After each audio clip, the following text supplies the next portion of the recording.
Good morning. This is the Eager Beaver Show. You are listening to a True North Eager Beaver Media Incorporated podcast.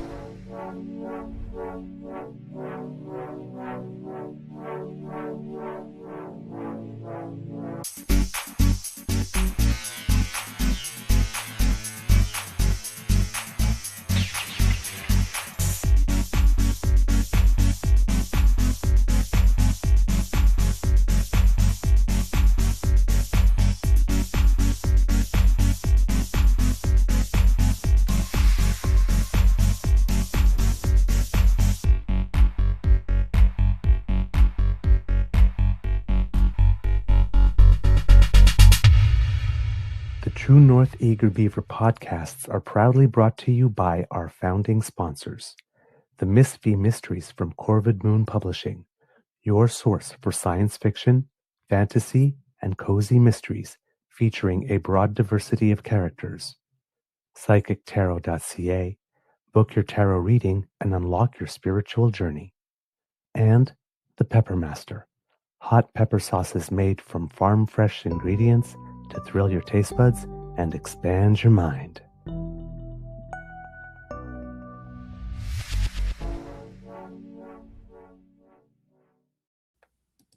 Well, good morning and hello, kits and cubs, and welcome to Season 5 and Episode 868 of the Daily Beaver Morning Show. Oh, Canada. Always 100% Canadian. Something's really weird with the light here. Let's try this. Why am I red? This is very weird. Okay. Hold on, kids and cubs. I have no idea what's going on here. There we go. That's better. Once again, oh, Canada. Always 100% Canadian. Today, recording day is Friday, March 20th, 2026. I forgot what the year was for a second. And it is a gray day here at the Beaver Lodge. I am your host, the Eager Beaver, pronouns he, him, hey, Mr. Beaver, hey. And not with me, as usual, is my good friend, Mr. Grizzly. A big thank you goes to our podcast founding sponsors, the Pepper Master, the Miss V Mysteries from Corvid Moon Publishing, and PsychicTarot.ca. Kids and Cubs, how is your mental health today? Mine, good. Could definitely use more sleep. I had a bit of insomnia last night and didn't get to bed until much later. Well, didn't get to sleep until much later. I did try going to bed earlier. It was unsuccessful. So yeah, I'm a bit slower in the processing center up here this morning, but you know me. I'm hardwired for optimism and happiness, so I'm in a good mood regardless. And because it's Friday, I know that if I need to, I'll be able to take a nap. So I'm sleepy and unbothered. So there you go. Oh, thank you, Kit Breens. I love it. Ah, thank you. Compliments will get you everywhere with your Royale with cheese, Queen Beaver. Thank you for the lovely compliment. I feel good. I feel good, I have to say. And, you know, one of the things that happens to me in the winter, however, is that I get a pretty bad case of dry skin. Some mornings you may see me, I'm a little flaky here, and I've gotten to the point now where I've started using a daily moisturizer because we have to make sure that this stays smooth, given how close up we get and we share a lot. Uh, but it happens on my hair, the dry scalp. So yesterday I took an extra long shower, let's put it that way, where I really gave myself a good scalp massage to try and get most of it out, and then left the conditioner in for a good long time, hoping that the scalp would moisten up a little as well. So it may be my nice and clean and squeaky look working with me today, along with this fabulous and wonderful shirt, of course, because it is all about fashion after all, isn't, darlings? All right, kids and cubs. Being silly already this morning. Um, Also, a little note for you. I talked with the folks from Restream yesterday because, as you may have been noticing, there's been a lot more fuzzy beaver than usual, and a lot of pixelated beaver, and sometimes the sound has been skipping or popping. It would seem Restream assures us that nothing has changed on their end, even though this week these problems have been way more persistent than they are usually.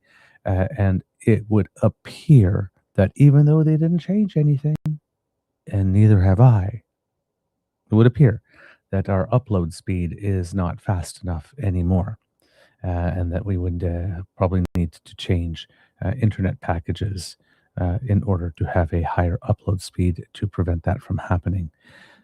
We are looking into that, looking into getting a different package of some kind, either with our same provider or maybe finding another one.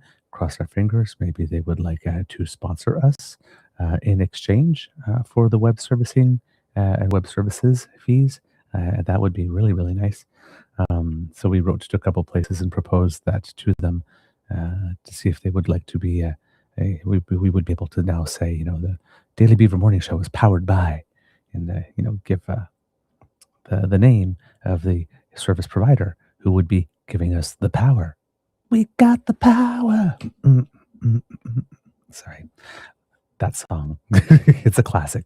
Um, yeah, we'll wait to see if somebody answers for that. But yes, we might have to get a new plan that allows our upload speed to be slightly higher so that the video gets to you as it is supposed to, and that the sound gets to you as it is supposed to.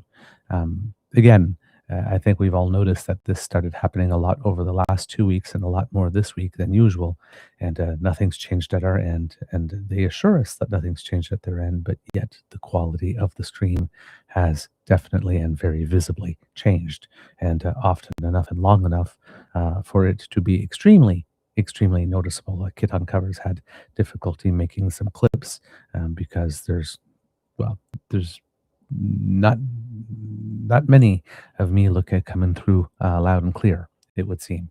So yeah, hopefully, hopefully, I we can get that fixed. Yes, Kit Saucy. Obviously, I'm not a gamer, not at all. Video games lost me when it got more complicated than Pac-Man. When it got more complicated than up, down, left, right, jump, and shoot, they lost me. So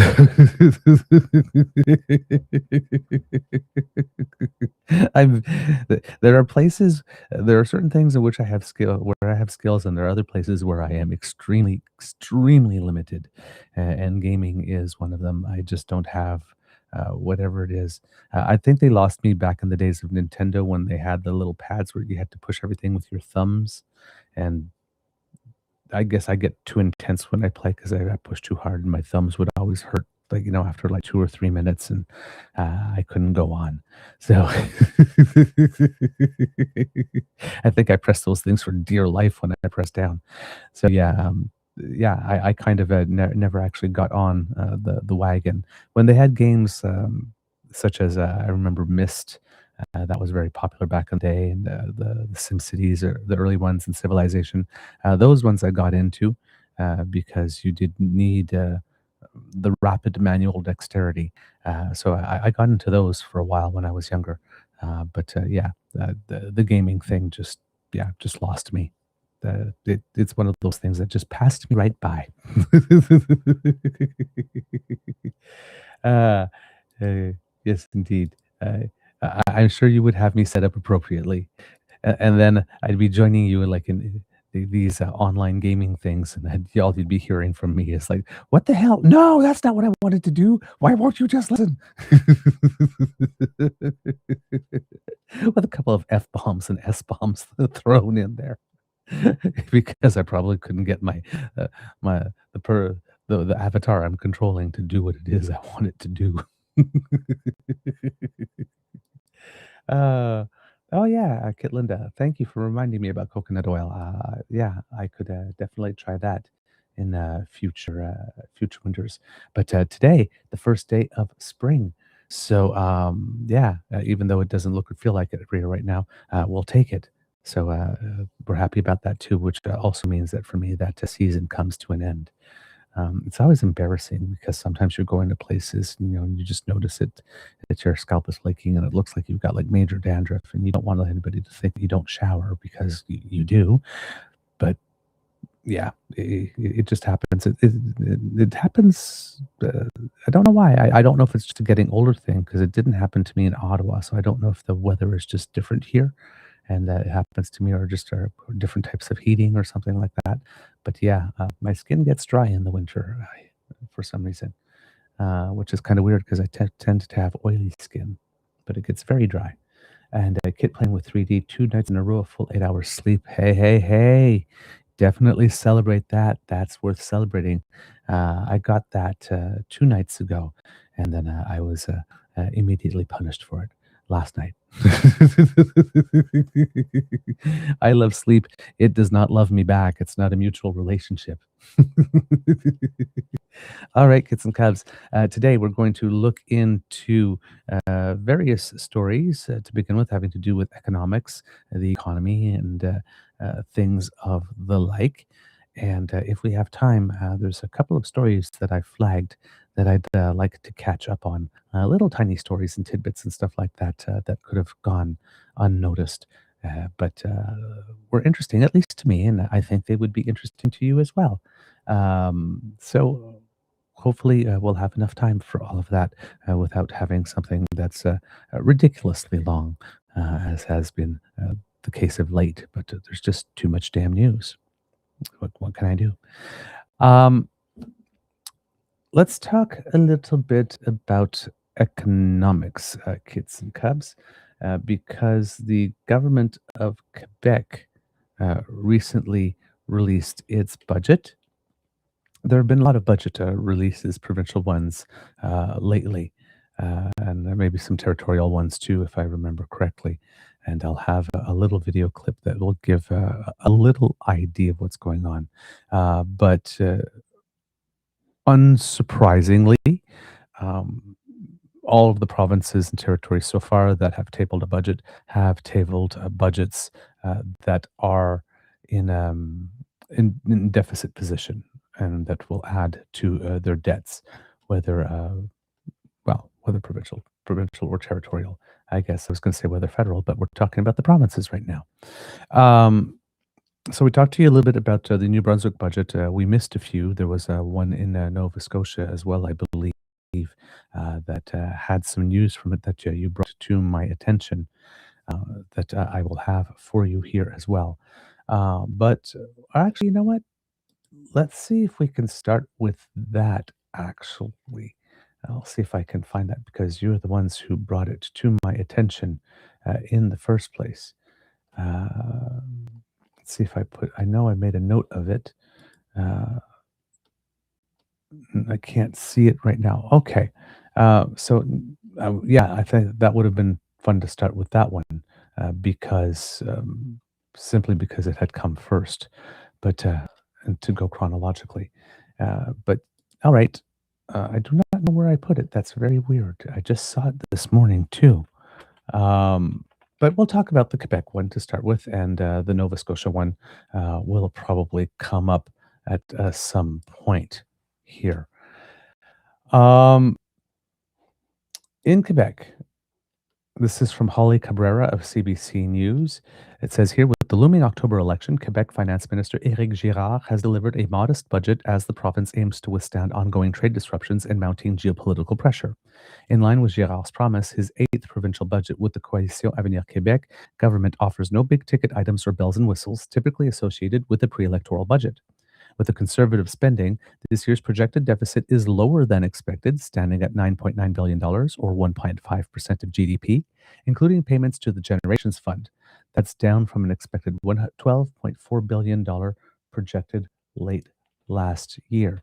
And I am going to take a look at Generations Fund Quebec because I've never heard of that.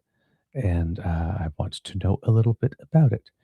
And it seems here that, according to the Gouvernement du Québec, Quebec aims to reduce its public debt through the Generations Fund, which receives dedicated revenues to ease the burden on future generations.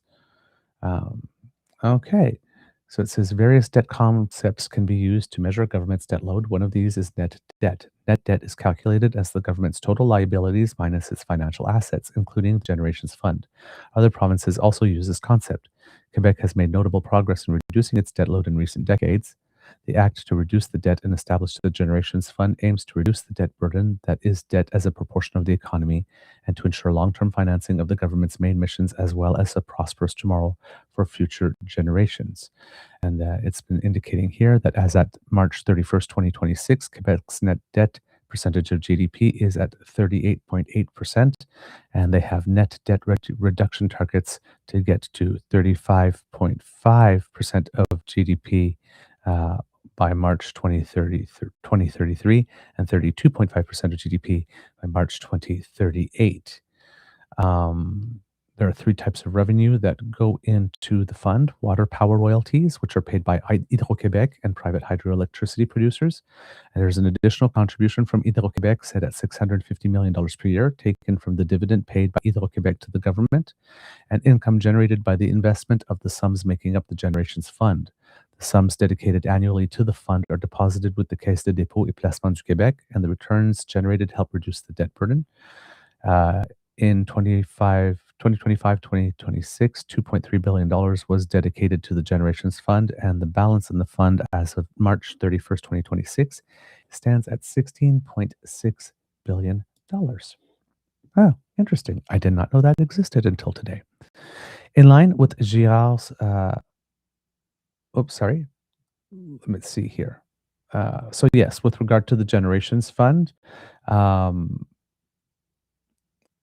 yeah, that's everything about that. So it says, yeah, that the debt deficit this year lower than expected, as I mentioned before, standing at 9.9 billion, which was down from an expected 12.4 billion projected late last year. For the 2026-27 fiscal year, the projected deficit of 170.8 sorry, the projected deficit of the $170.8 billion budget is 8.6 billion. And I don't know if that will last with what's going on in Iran at the moment. The economic foundations of Quebec are solid, Girard said, emphasizing that the province is faring better financially than the rest of Canada. However, many of the intended expenses outlined in the 26-27 budget are based on the assumption that the average U.S. tariff rate will remain relatively stable in the coming years and that current tariffs will become permanent. Moreover, the budget factors in the recent rise in oil prices while assuming that the situation will be temporary and will ease in the coming months. The provincial election in October and the ongoing CAQ leadership race following Premier François Legault's resignation might also limit the long-term applicability of the fiscal plans outlined, challenges Girard acknowledged. Quote, every budget is a major headache, Girard told reporters in Quebec City. This one had additional complexities in terms of timing and the leadership race, but I'm very proud of what we're doing. Having a plan beats no plan, he added. And again, these are words that Mark Carney first introduced into the Quebec, into the Canadian political sphere that other people are now borrowing. Pascal Paradis, Parti québécois MNA for Jean Talon, mocked the budget, saying its lifespan will last 3 weeks. Quote, what we want is the budget plan of the future premier, and that's not what we are getting today, Paradis said. Well, of course, and you shouldn't expect it because the future premier hasn't been chosen yet. He also criticized the budget for lacking promises to reduce the price of gas for Quebecers. The PQ has been demanding a reduction in the gasoline tax for over a year, well before the conflict in the Middle East, to correct the inequity between gas prices paid in Quebec and those paid elsewhere in Canada since the elimination of the carbon tax by Prime Minister Mark Carney. The budget, entitled, quote, a responsible budget with targeted measures for Quebecers, includes money to tackle key social emergencies, including homelessness, intimate partner violence, and food insecurity. The 26-27 budget also maintains existing funding for schools, cultural outings, as well as millions to support small and medium-sized business in all regions. Quebec intends to increase infrastructure investments by more than $2 billion over the next 6 years in priority sectors, including healthcare, education, public transit, and the road network. Most of the amounts invested will go towards maintaining existing infrastructure, a large portion of which was created between the 60s and 70s, representing 71% of their sums. So while there's a decent amount for infrastructure, not a lot of it's going towards new infrastructure, and that could be needed to help the economy adapt or to take on new and emerging infrastructure needs. This is going to be repairing stuff that's existed for or maintaining stuff that's existed for a certain amount of time already. About $2.3 billion dollars will go towards major hospital construction and expansions, namely to address urgent needs and preparatory work at institutions such as the Douglas Mental Health University Institution and the Maisonneuve-Rosemont Hospital Montreal and the St. Croix Hospital in Drummondville, Quebec. We mentioned that a couple of days before that the health network was looking for some money to repair some buildings that were in some pretty sad shape. And Maisonneuve-Rosemont Hospital is one that was frequently coming up at the top of the list as one of the worst ones in the province. However, the budget did not detail the exact amounts that would be allotted for specific institutions, nor if any of the investments would be seen this year. Quebec's economy was weakened by the United States tightening protectionist policies, given that the province's economy is heavily dependent on trade with the US, according to the budget. While the province's economy in 2025 slowed 0.8% growth, Girard said there is still reason to remain optimistic. It appears that Quebec remains on track to pay off its deficit by 2029-30 at the latest, as planned according to the budget. Additionally, the province's GDP growth is expected to reach 1.1% in 2026 and 1.4% in 27, presuming that the effective tariff rates stay relatively stable over the next few years. Girard says the greatest uncertainty looming over the province is the renewal of the Canada-United States-Mexico agreement, which the Trump administration has threatened to terminate. The finance minister presented two economic forecast scenarios estimating the impact on the province's GDP, one of which forecasts a recession if the trade dispute with the US escalates. In that case, Girard projects a 0.2% decline of Quebec's economic activities in 2026 before growing by 0.8% in 27 and 2% in 28. However, if the trade dispute is resolved, the second scenario forecasts that Quebec's GDP would increase by 1.6% in 26, followed by 2% in 27 and 1.8% in 2028. Girard said that the budget sets aside $250 million per year over the next 5 years for the CAQ's next leader to use for electoral promises. Leading up to the budget, Girard said he had reviewed the province's fiscal plan line by line with leadership candidates Fréchette and Drainville. On April 12th, the next CAQ leader will also become the next Quebec premier following Legault's resignation. So that will be the day before the by-elections. We'll find out who the new CAQ leader and, of course, premier of Quebec will be. Liberal leader Charles Milliard said Wednesday he was concerned about the amount set aside for the next CAQ leader in this budget and called for caution.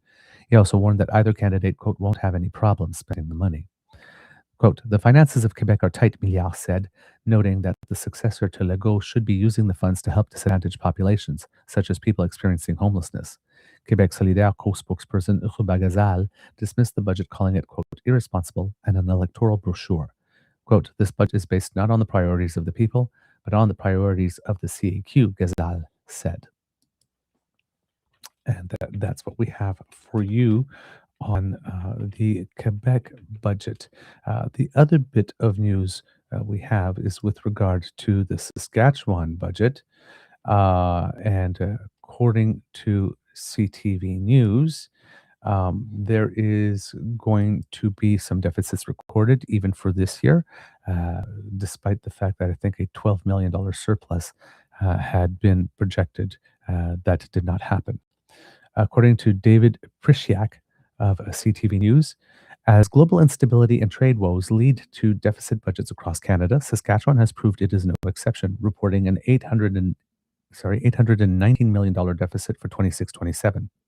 Titled Protecting Saskatchewan, Finance Minister Jim Reiter wasted no time in identifying the main stress point facing all provincial governments, a more hostile and uncertain world. Quote, what keeps me up at night in the whole budget process is just the absolute volatility of world markets, Reiter told reporters Wednesday morning. More pressure on finances means expenses outpacing revenue. In the budget, the province reported $21.41 billion in revenue and $22.23 billion in expenses, leading to the shortfall of $819 million.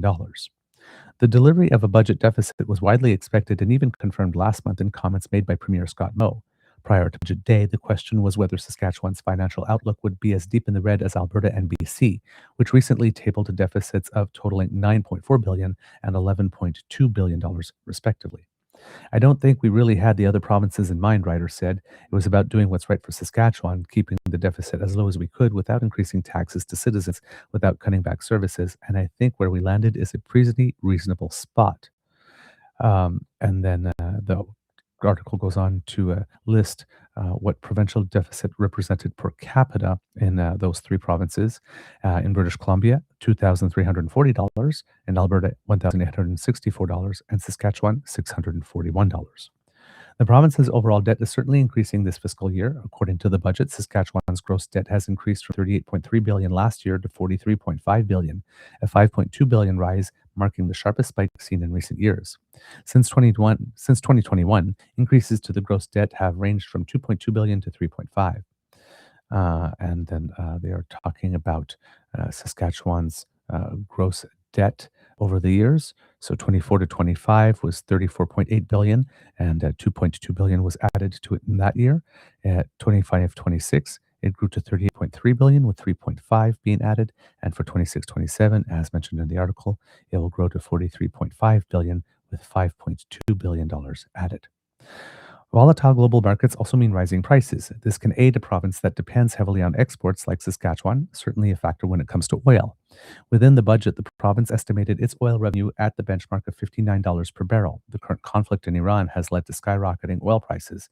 As of Wednesday morning, West Texas Intermediate was valued at $98 per barrel. And if I am looking at this morning, the crude oil price right now is trading at $95.40 about, and Brent crude's trading at $108 and about 14 cents at the moment. And for the year, for crude oil, that represents a 43.70% increase, and for Brent, a 58.95% increase. So we could say 59% increase for the year. That's a lot. That's a lot indeed. When asked if inflated oil prices would take a large bite out of the reported deficit, Premier Moe told reporters it wasn't something the government could count on. He pointed to other cases, such as the collapse of oil prices in 2020 and the spike in prices after Russia's invasion of Ukraine in 2022. When I had gotten on a plane to go to a trade mission to India, the oil price in this province was under $60 a barrel. When I got back to Canada, it was nearing 100, he recalled.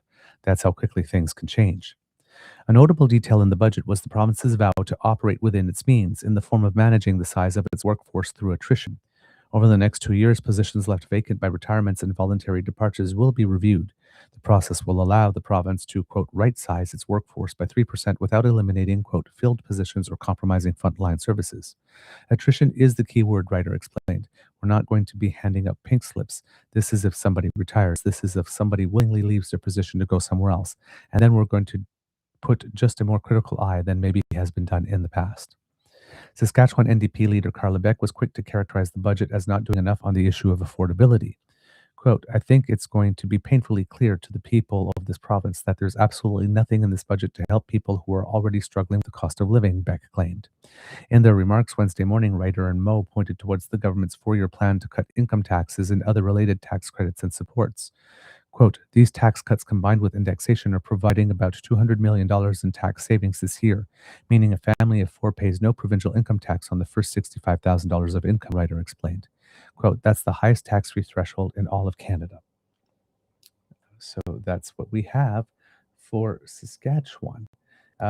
Yesterday, Premier Scott Moe, was on Power and Politics to talk a little bit about the budget and answer a few questions. And let's see if I have this for you. There we go. Just bring this right up. And where did I put? So yes, this segment here is going to have a little bit, just a little bit, a couple of seconds that I'm going to show you that gives you an idea of the provinces that have already announced some budgets and their announced deficits for the year. And then I will skip ahead in the segment to show you Kids and Cubs, Scott Moe answering some of the questions about the budget. The interview was longer, but I'm going to focus in on the 2 or 3 questions that were specifically there about the budget today. All right, so let's see if I can find, there it is. And let's put this up for you. There it is as well. And here we go. The red ink continues to spill across Canada as more provincial budgets reveal sizable deficits and lay bare the financial damage from global uncertainty. In Saskatchewan's previous budget, it planned a surplus of $12 million for the last year, but the new budget flips that to a shortfall of $1.2 billion. The province is also planning a deficit next year of over $800 million, and that's still smaller than the other deficits we're seeing, like $13 billion in BC, $9 billion in Alberta, and just yesterday, Quebec said its shortfall would be almost $10 billion. So that's what we have there for you. If you just leaving that up for a couple of seconds there so you can take that in, get some cups. There we go. And now I will bring you specifically to what Scott Moe was saying about the budget. Decided to come in and out so that the computer pixelates and freezes as little as possible as I'm doing this for you today, kids and cubs. So just slightly different way of proceeding, and hopefully the show can appear a little more smooth that way. Here we go. Okay, let's talk about the budget. So last year you expected a very modest surplus. That didn't come together.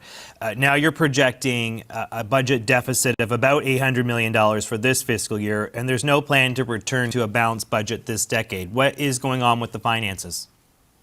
Yeah, well, there is, challenges, I think, in fairness, at the provincial budgetary level across the nation. And we've, talked about some of our per capita deficit, and it is lower than other provinces that we're seeing. We have a plan to balance by 2030. However, in saying that, there are many, many uncertainties at the provincial level, and Saskatchewan is not immune to those uncertainties that we're seeing across Canada. There's pressures both ways. We mentioned the oil price, fertilizer prices that may be up hard on agriculture, probably more positive for mining in the short term. But there's also a number of other pressures that we have with a fluctuating dollar, things of that nature. And that is not just on the Saskatchewan budget, but all provincial budgets moving forward. So it just that uncertainty globally, the tariff-riddled conversations that we're seeing, the supply chain interruptions that we're seeing are definitely resulting in some uncertainty and some challenges in the revenue lines at the provincial level, and I would say even at the national level as well.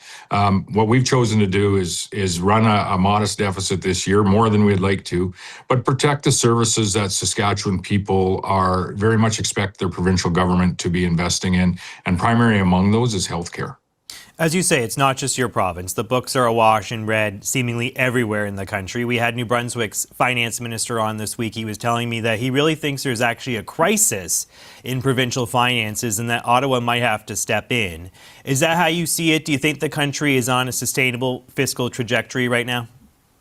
Well, I will speak from Saskatchewan's perspective, and we, traditionally are not a fan of Ottawa stepping in any way. They generally seem to, by tradition, and then we are, moving with the federal government wherever we can, but they don't normally help getting, enhancing the economic opportunities that we're trying to capitalize on. What we need to do is work alongside our federal government, our industries, as we talked earlier, accelerating the timelines to develop the industries that are creating jobs and wealth, not just at the provincial government level, but at the community and family level, creating those careers. We've worked hard at that in Saskatchewan. In fact, today, we have 60 major projects on the books. 2 of the 3 largest projects ever built in Canada are located in Saskatchewan, 1 mine, 1 data center.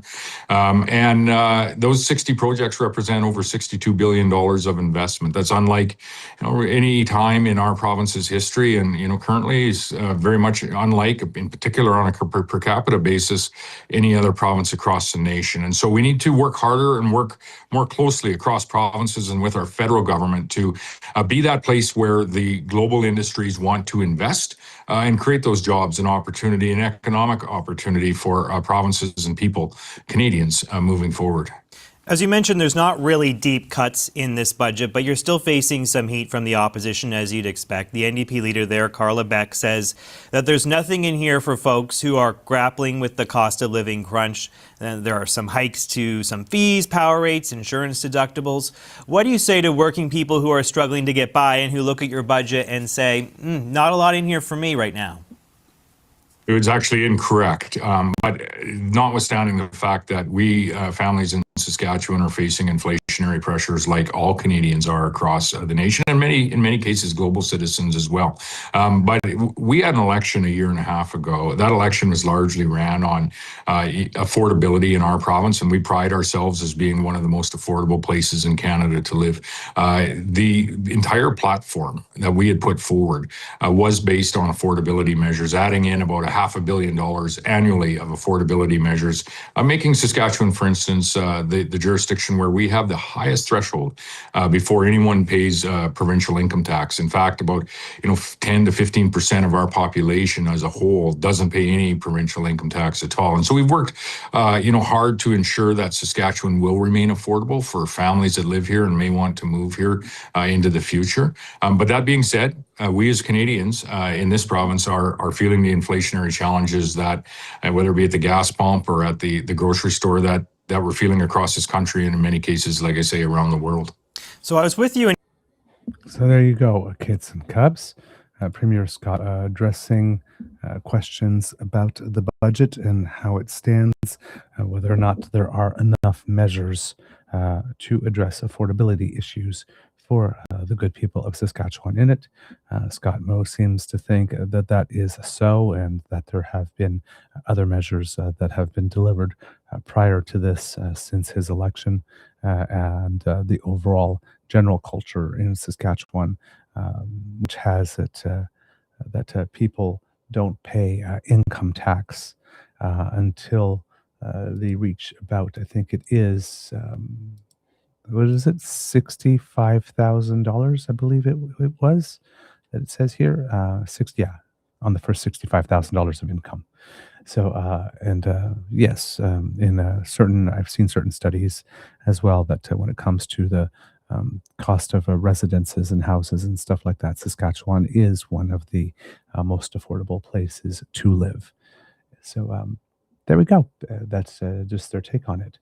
While we were chatting, Kit Saucy was kind enough to send me some additional information about the Nova Scotia budget, and I was also able to find the link that I was looking for that was sent to me from before. One thing about the Nova Scotia budget is that there was the first unveiling of the budget, and then there was some backlash with regards to it. So according to the Canadian Centre for Policy Alternatives, this was published February 23rd, so Nova Scotia was out fairly early with their budget. They say that the budget misses the mark. Austerity and resource extraction are not the road to prosperity for the many. It says here, Nova Scotia tabled its 26-27 budget entitled Defending Nova Scotia Today. The lack of significant evidence-based investment at the level needed in income supports, affordable housing, and public childcare, combined with cuts to public sector jobs and services, risks making life more expensive for Nova Scotians. The suggestion that the government can make cuts without Nova Scotians feeling the impact is not realistic. The government is Nova Scotians providing services, caring for those who are ill, caring for our parents and grandparents, educating our children, creating art, protecting and sharing our history, staffing our libraries, and supporting community members across the province to have a better quality of life. They are planning for 5% cuts in the civil service and 3% cuts for the broader public sector each year for the next 4 years. Cuts do not create prosperity, and their analysis of the lack of revenue growth that will come from this shows the effect over time. Public services are social and economic infrastructure. When they are weakened, families pay more out of pocket, local economies lose jobs, pressure increases in healthcare and housing, and long-term costs to government rise. Nova Scotia is facing a significant deficit, but the province remains in a relatively strong fiscal health if they continue to invest in what people need. For example, the additional $3 billion added to debt for long-term care homes that we do not own is not the kind of investment that is needed. Too many of these long-term care homes are for profit and could be at risk of being sold for the benefit of multinational corporations while we add their loans to the public debt. Debt to GDP is stable. The province's debt to GDP ratio at 39.4% this year is still on the lower end of where it has been over 3 decades and manageable, and has included necessary investments in health infrastructure and public housing. Much of the debt is locked in at low interest rates, and debt servicing costs have fallen over the past decade. Nova Scotia's debt servicing costs as a percentage of GDP are still low, looking over 30 years. The issue is not that the province has run out of fiscal room. The problem is how the government chooses to respond. The province has the fiscal capacity to make careful, targeted investments that have a return on investment. History shows that cutting public employment and core programs during periods of pressure often slows economic activity and increases inequality. The real danger is not the debt, it is responding to a temporary fiscal pressure with permanent cuts that weaken the province's economic foundation. The government is also signaling a greater reliance on natural resource expansion as the path to prosperity. Resource development can play a role in the economy, but it cannot substitute for the broad-based growth that comes from investing in housing, care, education, and community infrastructure. Jurisdictions that rely heavily on resource extraction often experience greater volatility and less inclusive growth. The risks to the environment and to our climate are too costly. The Nova Scotia alternative budget for 2026, if people are interested in that, I will put a link here in the chat so that you can look at it here. Okay, and let me, whoops, I forgot where I was. There I was. Sorry, there we go. Shows a more so the Nova Scotia Alternative Budget 2026 shows a more balanced and sustainable path. As outlined in the alternative budget, the government, instead of austerity, the government could improve tax fairness, invest in the caring economy, strengthen the local economic development, reduce household costs, and support stable long-term green growth. By improving tax fairness and investing in the caring economy, whether in childcare, housing, healthcare, transit, and education, Nova Scotia can strengthen affordability while supporting economic growth. In preparing this provincial budget, the choice facing Nova Scotia was clear: manage the deficit through cuts that weaken the foundation of affordability, or address our current fiscal situation by building a stronger, more inclusive economy. The Nova Scotia alternative budget is fully costed and grounded in realistic revenue options to make life better for the many in our province. In contrast, the Nova Scotia budget just tabled is unrealistic because it claims that service cuts will solve long-standing structural issues of affordability. Cutting public sector jobs may make the books look better in the short term, but it often weakens the economy and makes life more expensive, pushing unmet needs down the road when they will be more costly. Sustainable growth comes from a diversified, people-centered economy. Now was the time for massive investment in renewable energy, energy efficiency, and energy cost relief. Instead, they are maintaining the heating assistance rebate program at $400 a year without expanding eligibility. They could have targeted the energy rebate to better support Nova Scotians who are struggling to pay their power bill, and now they are adding an additional fee for Nova Scotians who own electric or hybrid vehicles. Exactly the wrong policy. Frequent adverse weather events, including fires and floods, post-tropical storm Lee in 2023 and Hurricane Fiona in 2022, create urgency for the province to put in place plans to respond quickly and clean up after weather and climate crisis-related events, while working to mitigate and prevent further damage. Instead, this budget shows a government doubling down on prioritizing resource extraction over environmental protection. And then it goes on to say here that inequality will worsen. Higher income earners have benefited the most from tax cuts that caused $500 million revenue shortfall. And now the average Nova Scotian and those living in poverty will not be lifted out. It also indicates here that women make up just over 63% of public sector jobs and will be disproportionately affected by the cuts. Income assistance has been indexed to inflation, and they project a growth in caseload, but the indexation will provide a very small increase to an inadequate base that is thousands of dollars below the poverty line. The Office of Child and Youth has been established with a small budget, suggesting its scope will not allow it to do the kind of monitoring and advocacy needed. Education will suffer without the desperately needed additional resources for grades primary to 12, for smaller classes, and to better accommodate children with disabilities. Post-secondary education is in the midst of a crisis, with universities having relied on international students to make up for a lack of investment from the Nova Scotia government. There is next to no increase in grants to universities, while the Office of the Minister and Deputy Minister see a significant budget increase, $200,000. This theme of shifting resources from frontline services to executive-level staffing is seen in various departments. Nova Scotia should not be investing in for-profit childcare and could have instead invested more in capital and a new operating model for nonprofit and public childcare, which would go further to expanding it, instead without keeping the promise of a $10 a day childcare. This will leave families scrambling. Affordable housing investments will help, but bringing rental subsidies to cover just over 10,000 Nova Scotians and funding for maybe 1,000 affordable units still leaves thousands in core housing need. The effects of arts and culture cuts, including grants for film, will result in job losses and is also what protects our heritage and is part of quality of life.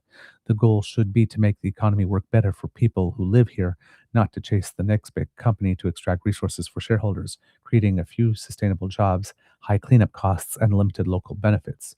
If we want a stronger, more resilient province, we must organize our economy for the many, not the few. And on that front, kits and cubs, with regard to the cuts to the arts, on Sunday, the Oscars were held, and there were some Nova Scotians that ended up taking home some Oscars this year. And some of them were from Nova Scotia. I believe Tamara Deverell and Shane Vio is their name.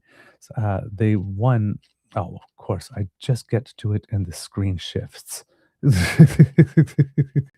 They won an Oscar this year. I don't know off the top of my head what for. I believe it was for the film Frankenstein, which was has a lot of Canadian content.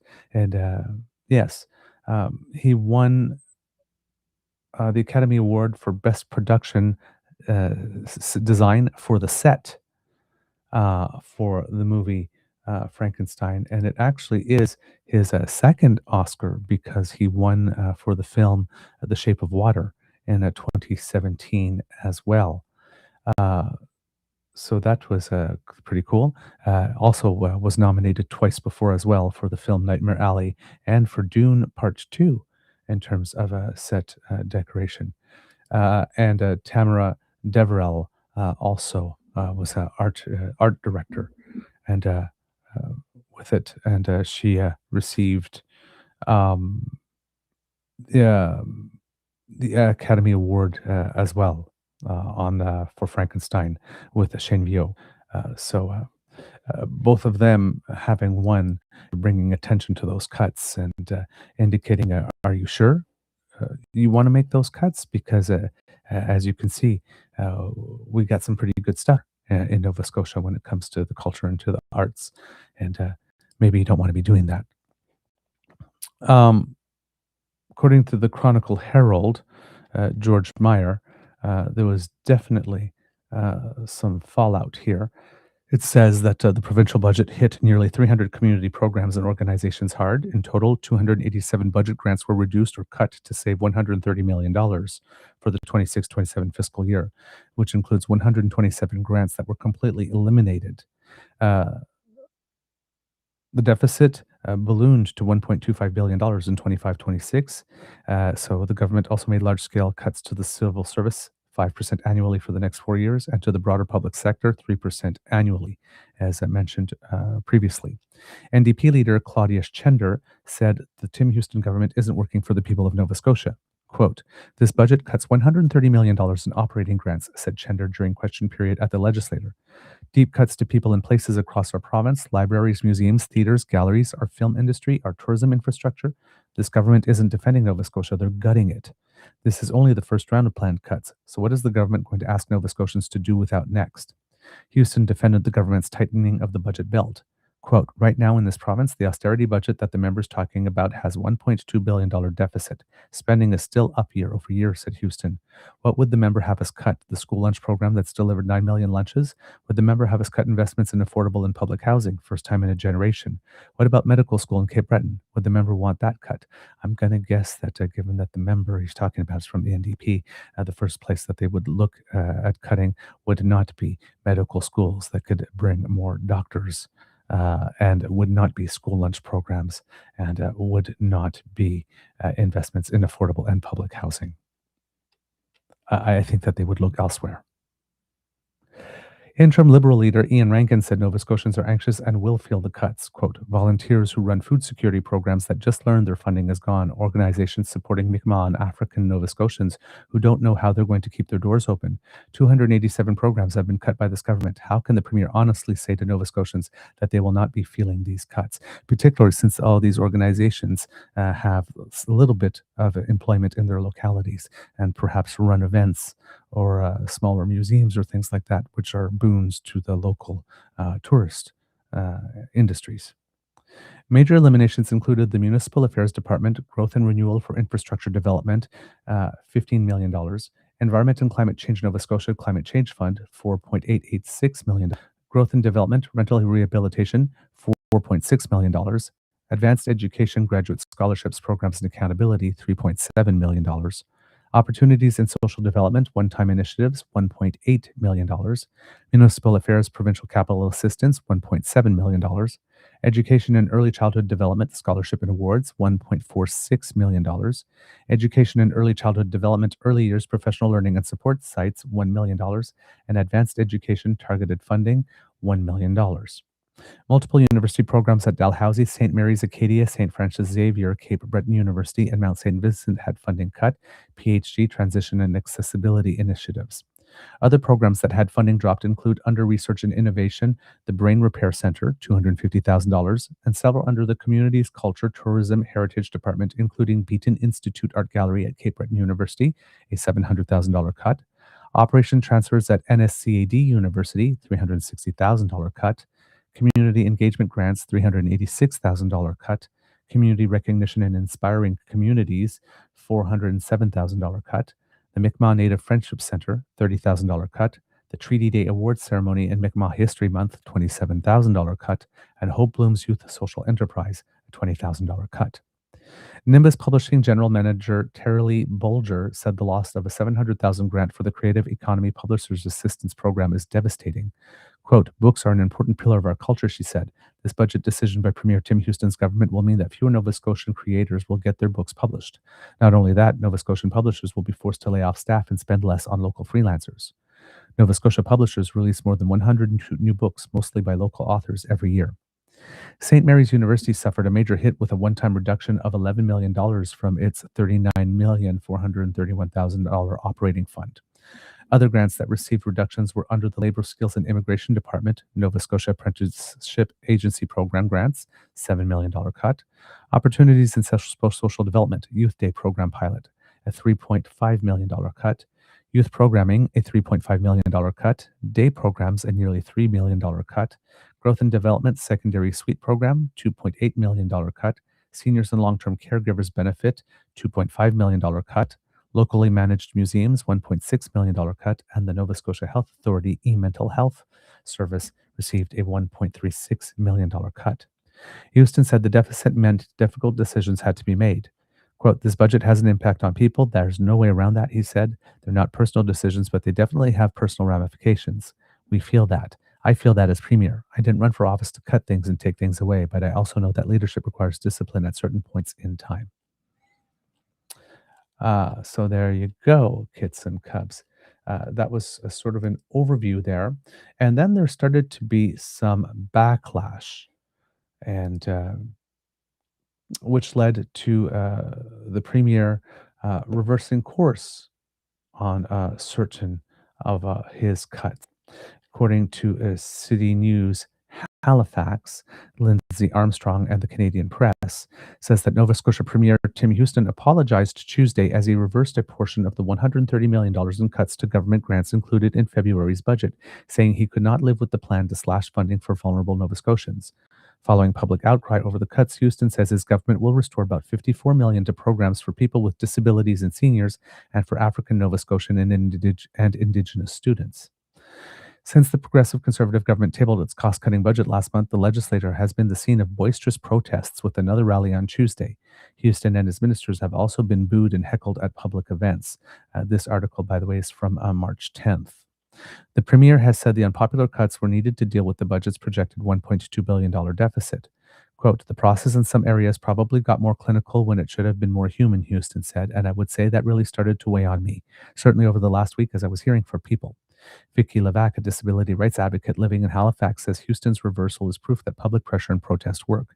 Quote, when we use our voices, our government does the right thing. It's unfortunate they have to be shamed into doing it, but democracy is not dead, she said in an interview outside of the legislature on Tuesday. Levac said she remains angry over the government's cuts to arts and culture programming, adding she will continue to protest in support of these sectors.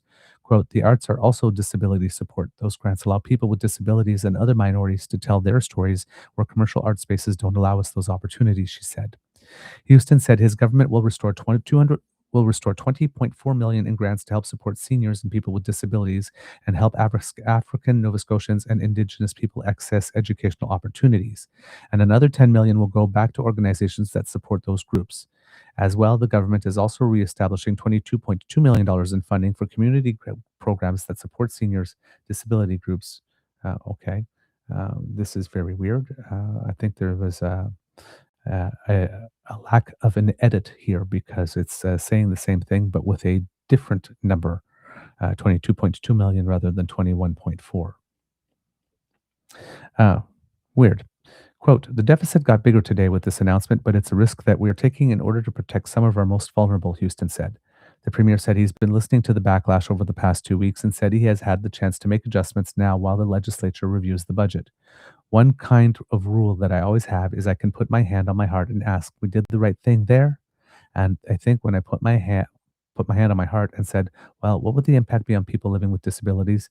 I couldn't live with that, Houston said. Okay.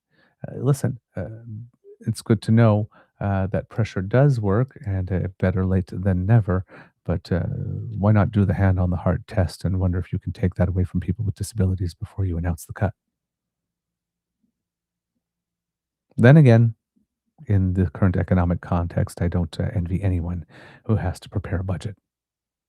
This particular budget that has people, services and things that people depend on.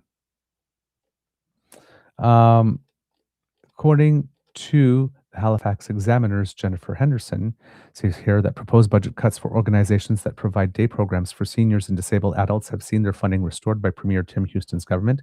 This includes Meals for Seniors and nonprofits such as Autism Nova Scotia. DASC, I do not know what a DASC is in Nova Scotia, so I'm going to look that up. DASC's mission is to empower individuals with intellectual disabilities to become self-advocates through program and employment opportunities. That is the Dartmouth Adult Services Center. Okay, good to know. And the Prescott Group in Halifax, which provides work opportunities and social activities for adults with intellectual and physical disabilities. Prescott Group was staring down an estimated $800,000 cut that would have made a big difference in the lives of 3 women who spoke at a news conference organized by the NDP at Province House on Wednesday. Since her father died in December 2024, Brittany Aucoin, 31, has been the caregiver for her older sister Katrina, who has Down syndrome. Aucoin called the day program run by Prescott Group, quote, a lifeline that allows her sister to thrive and allows Brittany to earn a modest living as a hairdresser. The last week has been an emotional roller coaster that felt like whiplash, Aucoin said. Families like mine have been extremely stressed and confused by cuts to disability programs, with little communication from Tim Houston or his government about what these cuts would mean. Aucoin said that while it was a relief to hear some of the funding will be reinstated, quote, we should never have had to fight so hard to have our voices heard in the first place. And it should not take public outrage to get answers. We should be able to trust our government to do what's best for people, especially vulnerable people like my sister. The Provincial Department of Finance and Treasury Board provided this list of programs and grants where the funding cuts have now been reversed, claiming it totals $53.6 million. Funding that had been previously cut from groups like Caregivers Nova Scotia and the Alzheimer's Society of Nova Scotia has been restored in full.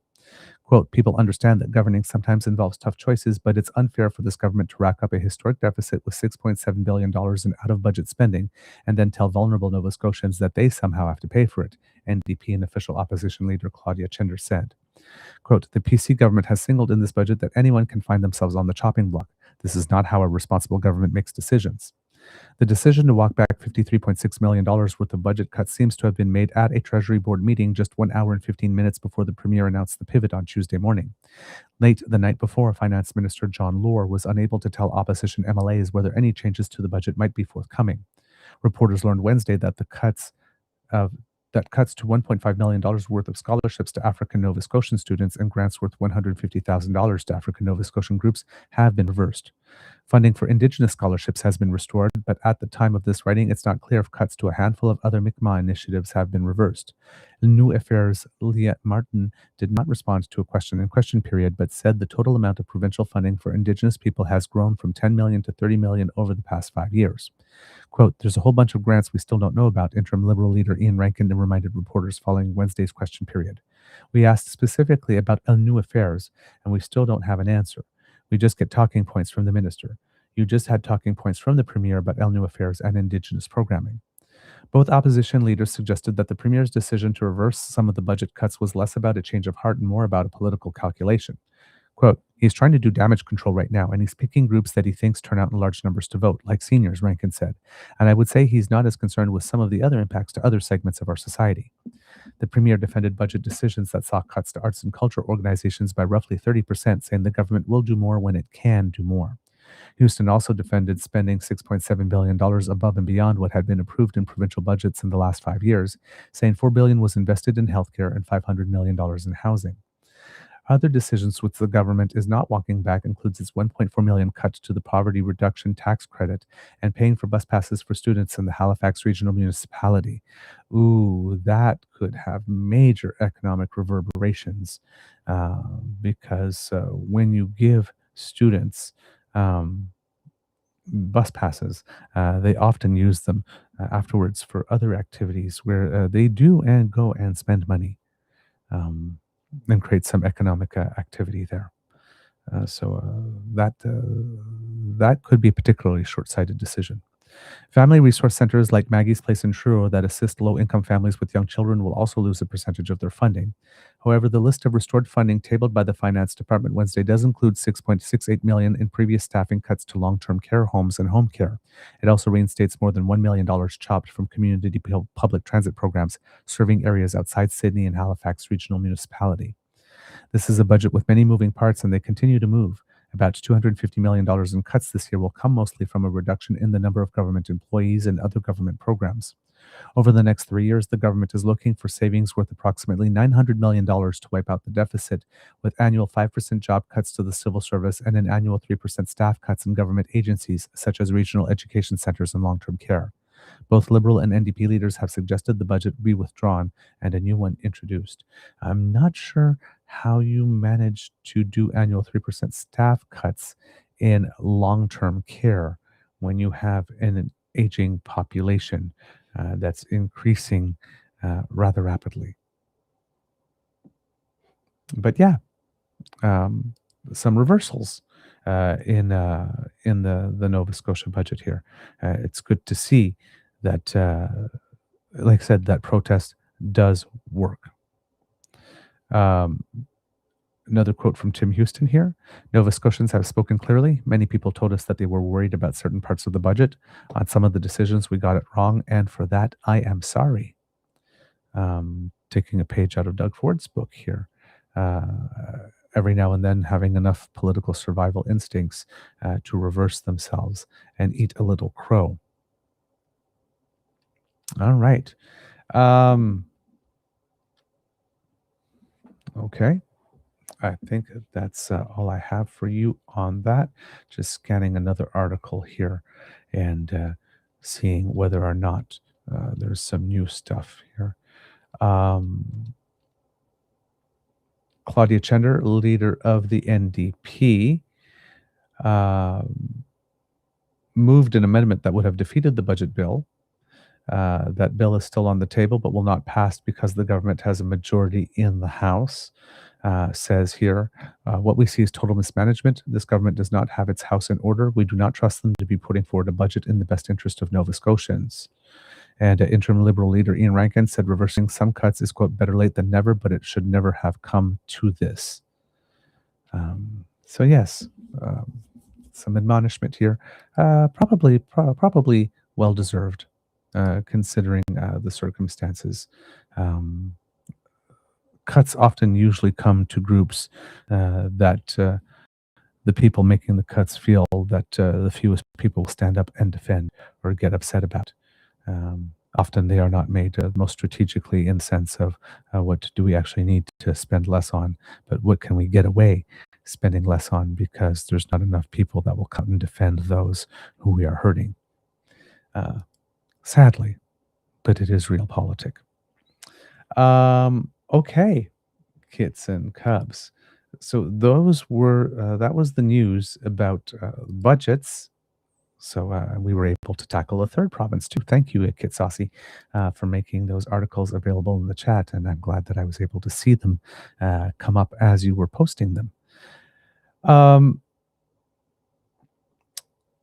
We also have Kits and Cubs an announcement from we had data recently, of course, with regard to employment, and we noted that unemployment has risen, and that there have been job losses as they're reported, but we noted the caution where we put the little asterisk that there was a note that 315,000 temporary work permits would be expiring in the first quarter of the year.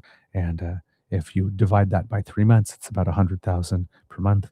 And well, there was about 100,000 jobs lost. So it could be, a lot of this could be as a matter, not necessarily jobs disappearing, but just the number of people working disappearing because, well, those permits have expired and the people are either going home or have gone home already. And to that end, Kits and Cubs, something that we reported before, but now seems to be a little more official, is that indeed Canada's population shrank last year, a first for the country, according to Statistics Canada. Peter Zamoniuk of CBC News reported on this and stated that Canada's population dropped this year, marking the first time the country has seen an annual net decline in residents since Confederation.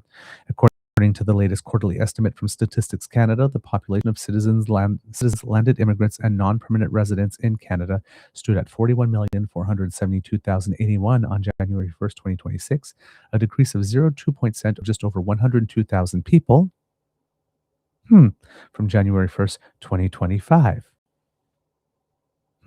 So there were 102,000 fewer people in Canada, and as of January 1st, and we had employment numbers indicating about 100,000 fewer jobs. Not saying that this is a direct correlation, but the numbers kind of lovely match up in a lovely manner here. StatsCan said that even though the population increased by just over 77,000 people in the first 6 months of last year, it wasn't enough to outweigh the decline of almost 180,000 in the second half of 2025. So 102 is net. We had actually 180,000 people leave.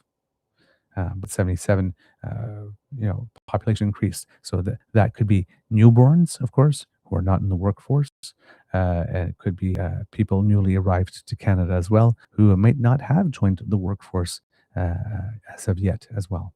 So again, you have a pool of 180,000 people who have left and 77,000 new people. So that's about 257,000 people extra added to the number who are potentially not working. I'm not saying that all 77,000 people, that was a population increase, are not working, because there are some people who arrive here and already have the accreditation to start working. There are people that arrive here to take jobs as well. But let's say we were counting all of them. We're looking at a pool of about 257,000. This preliminary estimate said a reduction in the number of non-permanent residents was the leading factor in slowing population growth. After reaching 3,149,131 on October 1st, 2024, the number of non-permanent residents living in Canada steadily decreased to 2,676,441 on January 1st, 2026. Okay, so in about a year and a quarter, we decreased by about 450,000 people in terms of the number of non-permanent residents living in Canada. We also have to realize that when it comes to economic activity, all those people who leave reduces the amount of economic activity in the country, right? Non-permanent residents are not people who just come into our economy and who take from us and don't contribute anything back, right? A lot of them work, so they have taxes that they pay back. they buy things, so there are the consumption taxes that they pay back, right? Uh, they, uh, they frequent businesses because they have to eat, they have to sleep, they need entertainment as well, and when so they use services and create business, and you get the multiplier effect of the dollars that they earn when they pass through the economy. So when people are talking about, we need to get rid of these people so that this is more affordable, this is more affordable.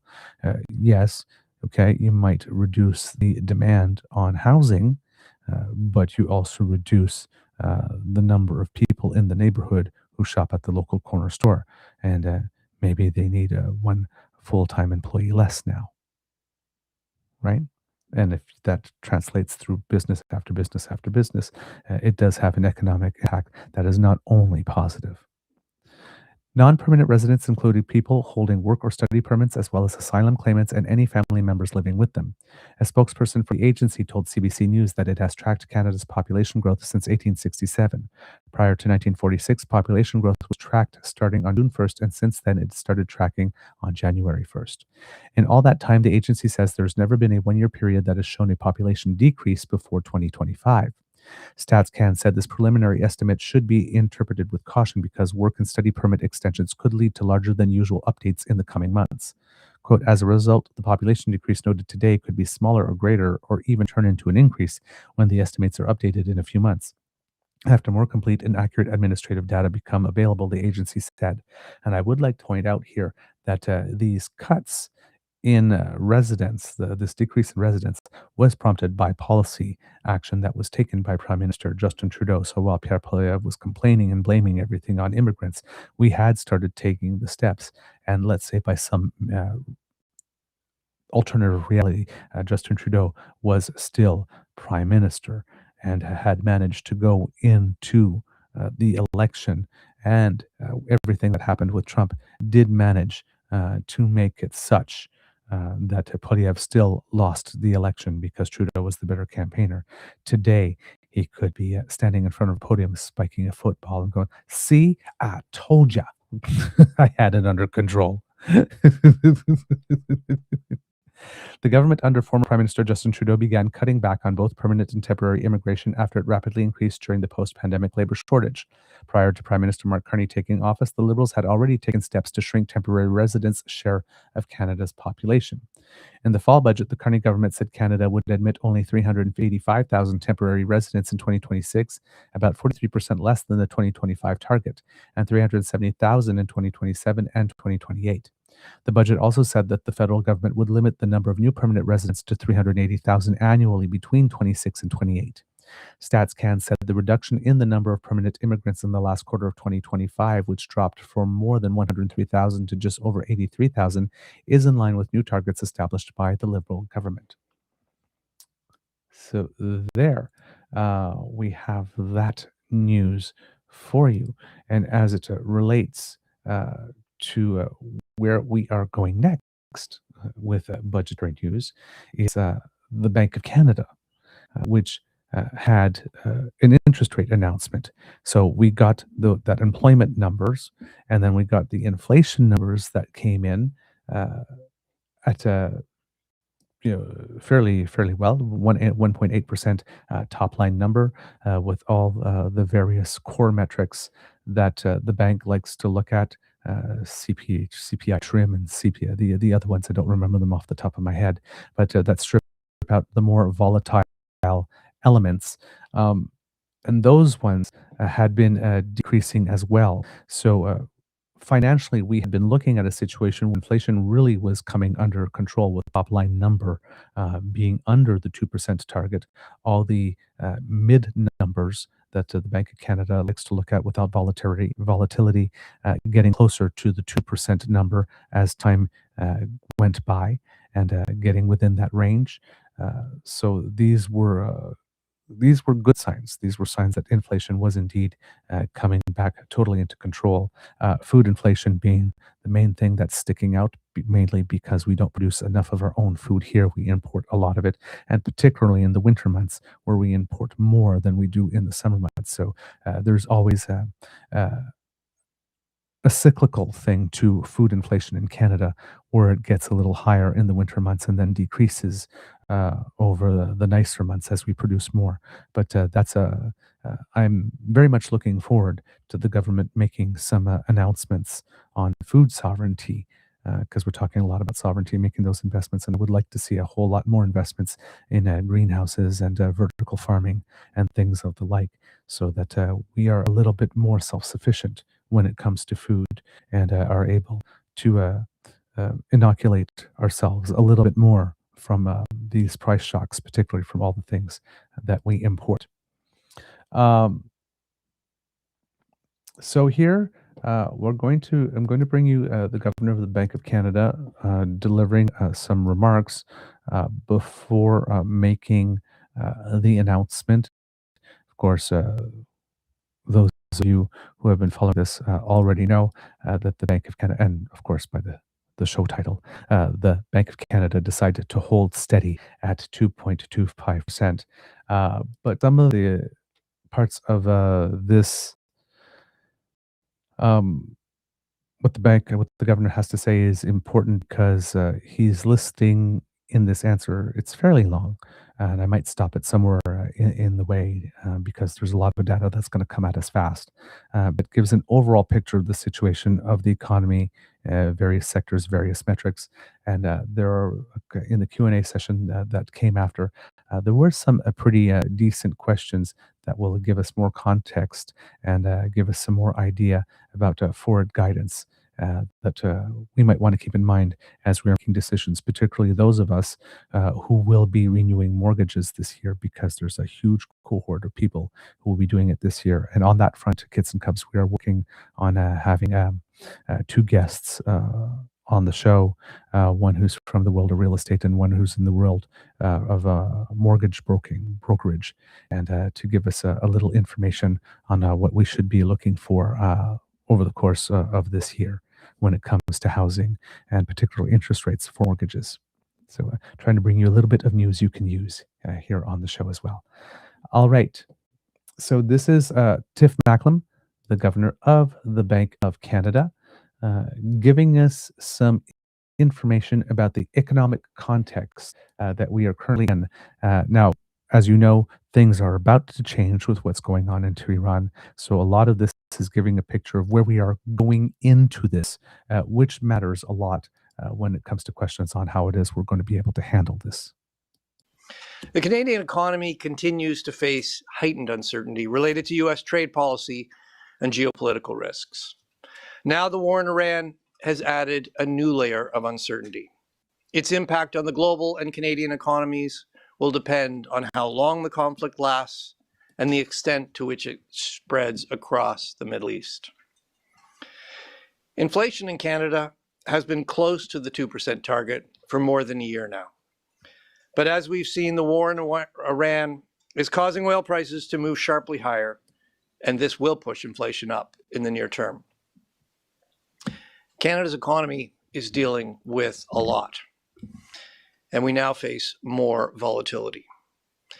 The Bank of Canada's role is to be a source of stability. We're supporting economic activity while ensuring that a jump in energy prices doesn't turn into persistent inflation. So let me expand on what we've seen in the economy since we published our January monetary policy report and what we see ahead. Recent data show the Canadian economy remains in excess supply and is growing slowly as it adjusts to U.S. tariffs and uncertainty. After growing 2.4% in the third quarter of last year, GDP shrank by 0.6% in the fourth quarter. This was weaker than we forecast at the time of the January MPR, but that's mainly because inventories were drawn down more than we expected. So we just wanted to point that out, stop there, because you have the Conservatives looking at the number and saying, it's the weakest GDP growth of all the G7 and all that kind of stuff. There is a specific reason. Inventories were more drawn down. This creates a situation, however, in the immediate future where those inventories probably need to be replenished, which means increased economic activity and the potential for increased jobs. Domestic demand actually grew by 2.4% because of the strength in consumer and government spending.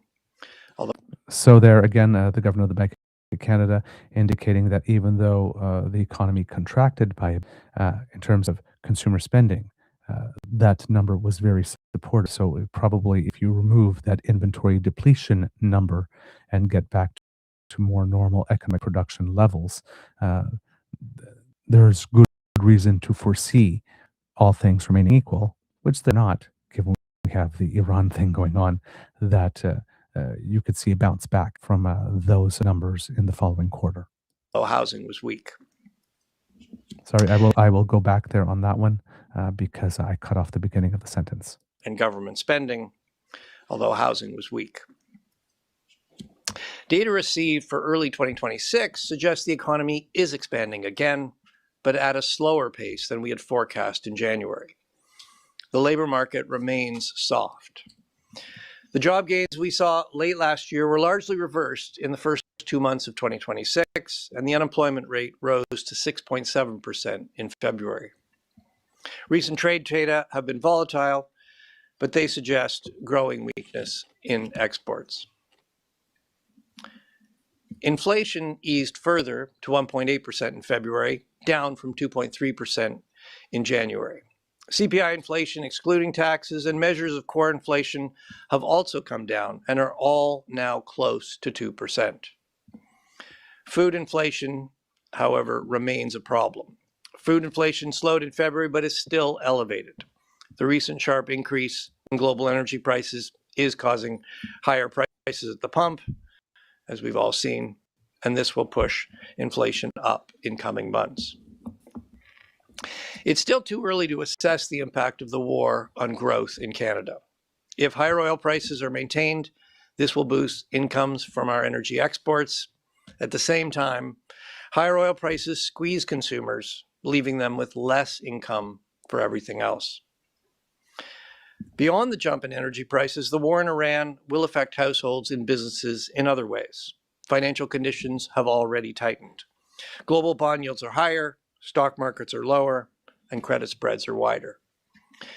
Transportation bottlenecks caused by the effective closure of the Strait of Hormuz could also impact the supplies of other commodities, like fertilizer.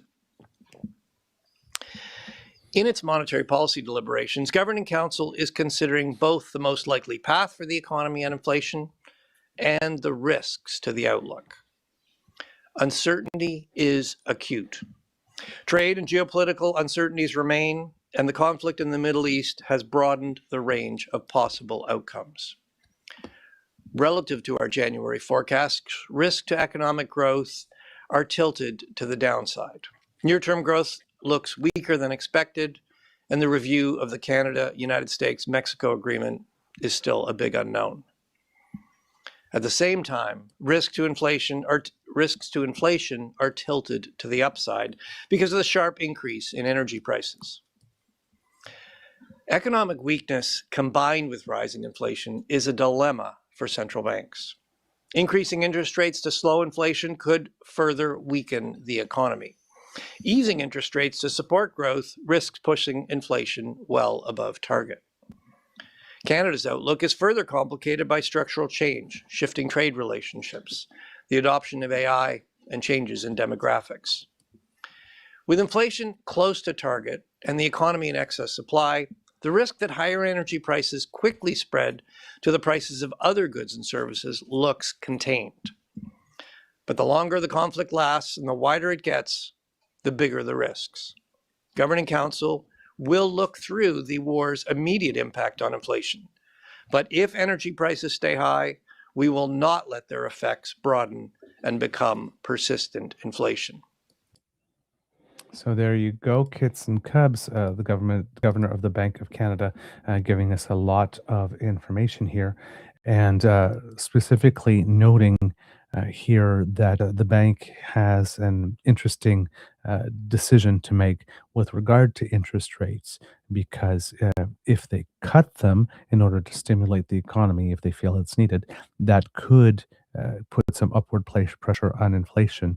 And if they raise them in order to perhaps cool the economy a little bit, or to guard against certain realities then that could also have some impacts that persist later. And of course, since it is the case that any action that the Bank of Canada takes usually then takes about a year to work its way through the economy.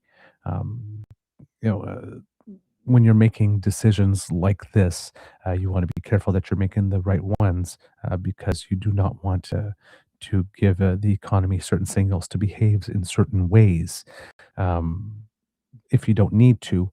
And the number one main thing that everybody does not want to get into is a period of stagflation.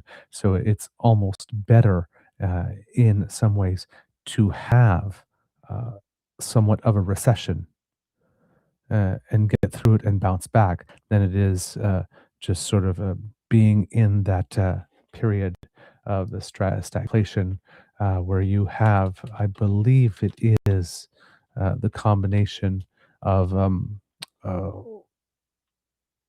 slow economic growth, high unemployment, and high inflation. When you raise the interest rates and you make things cost more, you also uh, increase inflation. So that can have an accretive effect on inflation. So cutting or um, increasing rates could down the line have some impacts on that.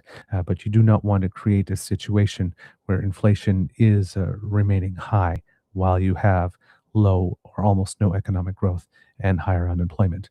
And right now we are seeing, we saw a little bit of increased unemployment. Of course, again, we have to dig through the numbers and look at those temporary permits that are expiring and factor. We still don't have any clarity on the numbers of how many of those jobs were related to those permits. That would be some data that would be very useful, specifically if we could get that in Statistics Canada, get down to a granular level to be able to give us more information on that. And that might give you a better sense of where the bank might need to go. But the bank here is also stating that because inflation was decreasing, that all the core metrics, where if you take out the volatility, was also decreasing, that we are in a pretty good situation to be able to handle the shock for the moment of increasing oil prices. It seems that that will be contained for the moment. But the longer this war drags on, the greater the likelihood that the effects of that price will start to spill over into other sectors of the economy, and then it becomes a different ballgame. But we are uh, relatively well placed to be able to take this hit at the moment, and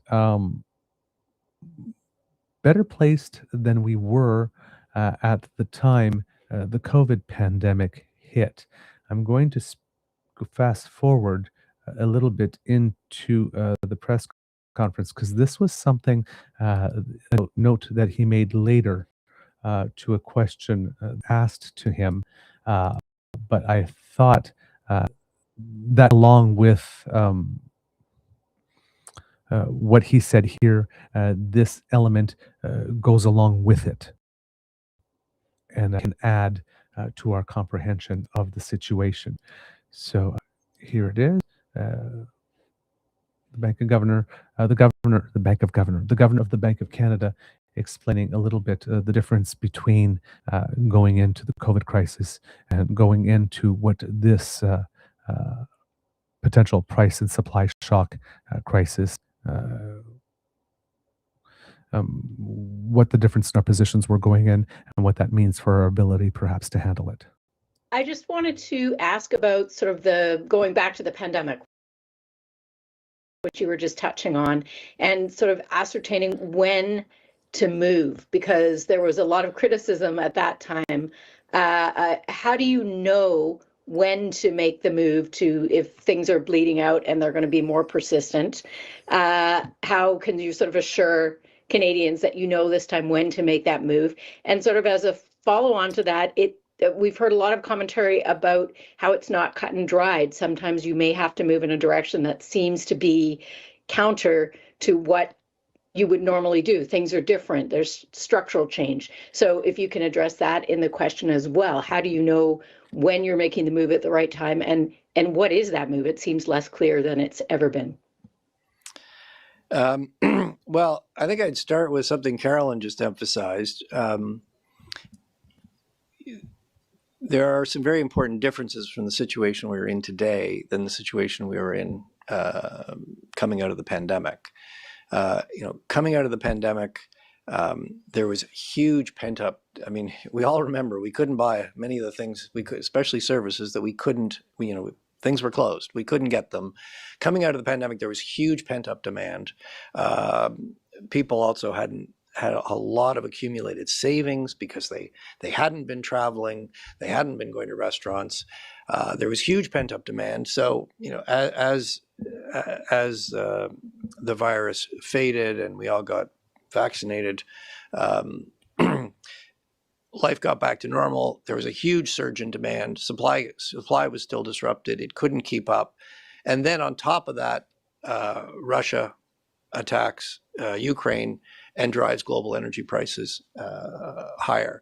So that came against a background when inflation was already above target. The economy was overheated, and there was considerable pent-up inflationary pressure. This energy price shock, first of all, we'll have to see how long it lasts, how persistent it is, how big it is. But the other thing I would emphasize, it is coming against a background of an economy where inflation, we've been close to 2% inflation for more than a year now, about a year and a half. We've been within the 1 to 3% target for 2 years. The latest reading on CPI inflation is 1.8%. Our core measures have been decelerating. So there isn't a lot of sort of pent up inflationary pressure in the economy. So against that background, we don't think this is going to spread quickly.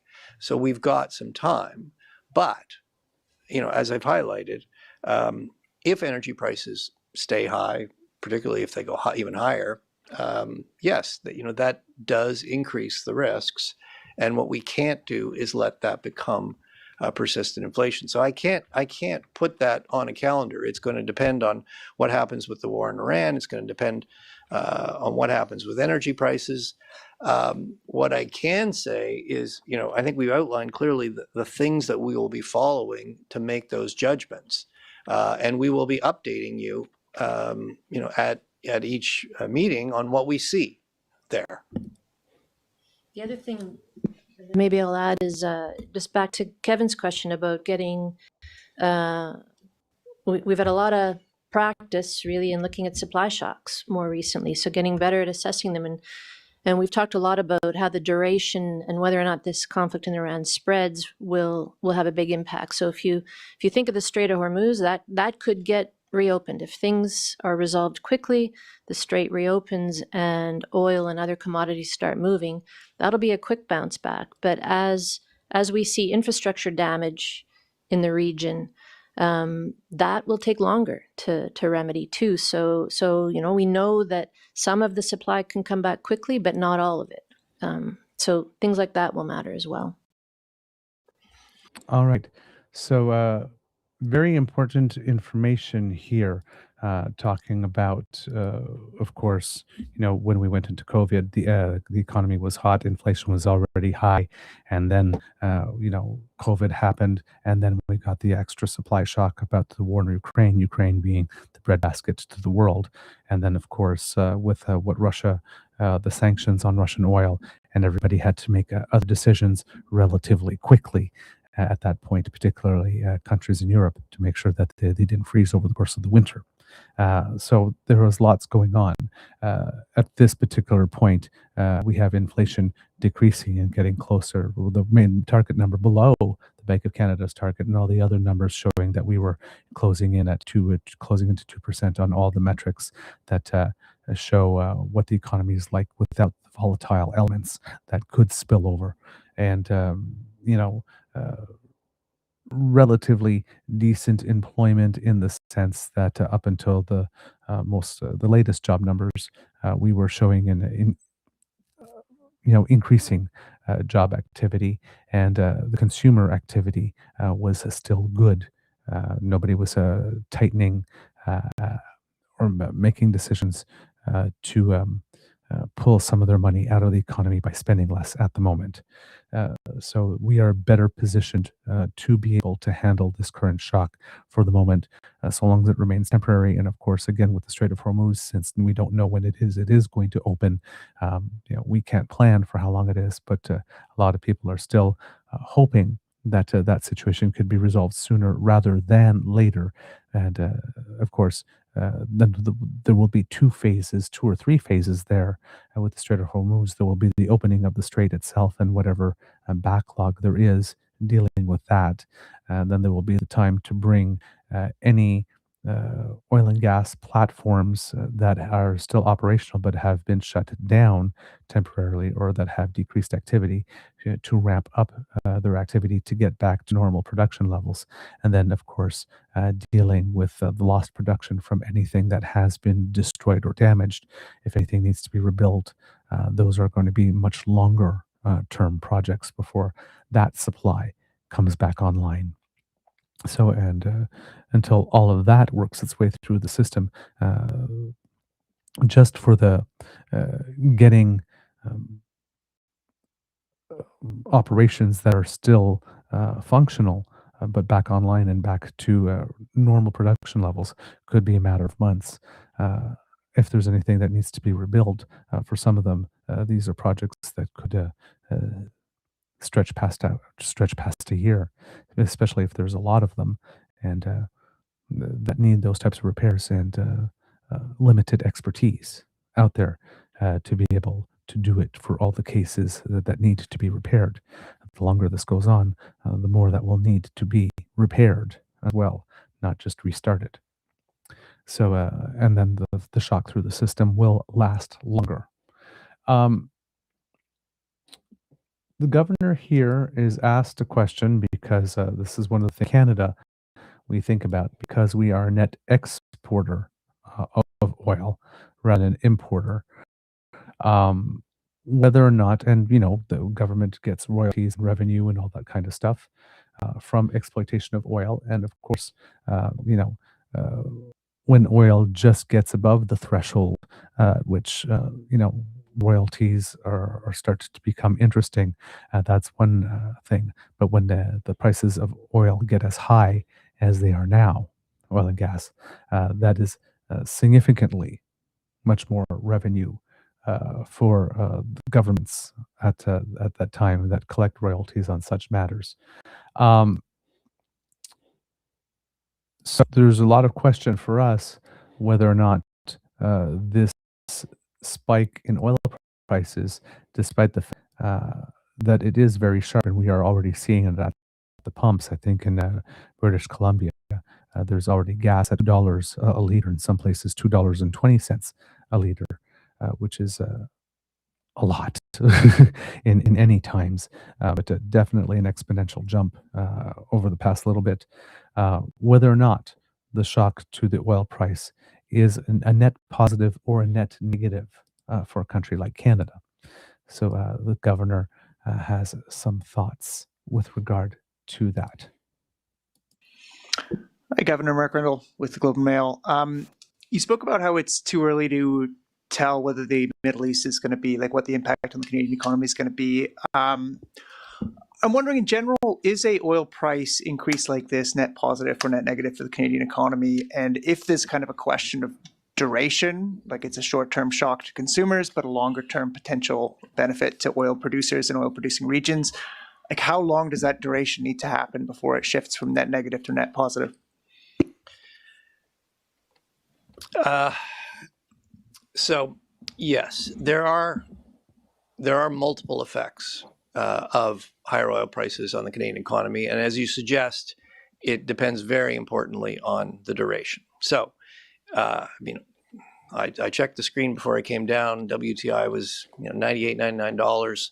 So, if oil prices stay high for an extended period, that does mean that the income coming into the country from our exports of oil, we are a net exporter of oil and natural gas, those incomes will be higher. That will tend to support the economy. The other side, of course, is that for consumers, for most businesses, most other businesses, higher oil prices are going to squeeze them. They're going to, for households, if you're spending more to fill up your car, you got less money to spend on everything else. That'll tend to hurt consumption. And for businesses, they're getting, their profit margins can get squeezed as they have higher energy costs. There are also some other effects, though. As I mentioned, since the start of the war, you've seen some tightening in financial conditions. Stock market's down, bond yields are up, credit spreads have tightened. So, that's also impacting Canadians. And then, I think the longer this conflict goes on, there is more potential for wider implications. Oil and natural gas are not the only commodities that go through the Strait of Hormuz. Other petrochemical commodities, fertilizers in particular, go through. If they're blocked, that will have other global impacts. So, all to say, I think the short answer, look, is it's too early to assess the effect on growth. It's going to depend importantly on duration, and it's going to depend on sort of how this conflict materializes. I think, I think what we can say is that certainly if it lasts, it's whether it's net positive or net negative, I think you will see some shifts in the composition of growth. Obviously, the energy sector will do better. Consumers will be more squeezed. Okay, we'll go to. So there you go. Again, oil, whether or not it's a net positive or negative, is going to depend a lot on the duration of this crisis when it comes to Canada. All right, the next little bit that I had for you deals specifically with the question of food inflation here. So I will bring that to you, kits and cubs. Once again, the governor of the Bank of Canada taking a question this on food inflation. Thanks for taking our questions. How is the Bank of Canada thinking about food inflation right now? Are impacts there, in your view, mostly transitory compared to exchange rates and the upcoming energy price influence, or is it becoming a more persistent problem in the wider inflation basket? Yeah, we have been looking at this closely. I'll ask Kellen to say a few words on this. Yeah, I mean, the governor mentioned this in his opening remarks. I mean, we're starting from a position where food inflation continues to outpace headline inflation a bit. It's certainly adding to that sense of affordability that Canadians are feeling. Energy shocks can affect food prices. And again, it comes back to the previous question. It depends a lot on duration. We import a lot of our fresh foods, so transportation costs add to food costs. There's inputs to fertilizer costs that are being affected by the war in Iran. So that if that persists, that could have a longer term effect on food inflation too. So again, we're back to it's a bit early to tell what the effects on food inflation will be, but certainly energy is a big input cost to food. All right. The final bit that I have for you from this press availability has to do with some forward guidance that the bank is sort of providing. They often get asked how long will this last, whatnot, as if they know and they have a crystal ball. But it gives a little bit of forward guidance. There's two little sections here. The first one's longer, the second one's shorter. I believe the first one is just the bank, the governor himself providing some on his own without actually announcing it as forward guidance. And the second one, I think, specifically has to do with whether or not the bank itself sees that in upcoming decisions, whether they are more likely to decrease or raise interest rates Let's just put this up here for you. And here, once again, the governor of the Bank of Canada. Please. Good morning. The statements use the word dilemma to describe the risks of economic growth and faster inflation. That sort of implies a balanced approach, but you also have new language about higher energy prices and a lack of tolerance for that becoming sticky inflation. So is this really a situation where your view of policy moves is equally balanced, or do you have the thumb on the scale towards a potential increase? Look, I think the short answer, Greg, is uncertainty is high. Since we published our forecast in January, we've seen some evolution of the risks, as I outlined. We're going to be seeing how those evolve, how those materialize, and we're prepared to respond as needed. I think there are really two main things we're watching. Obviously, the war in Iran. We're in week 3.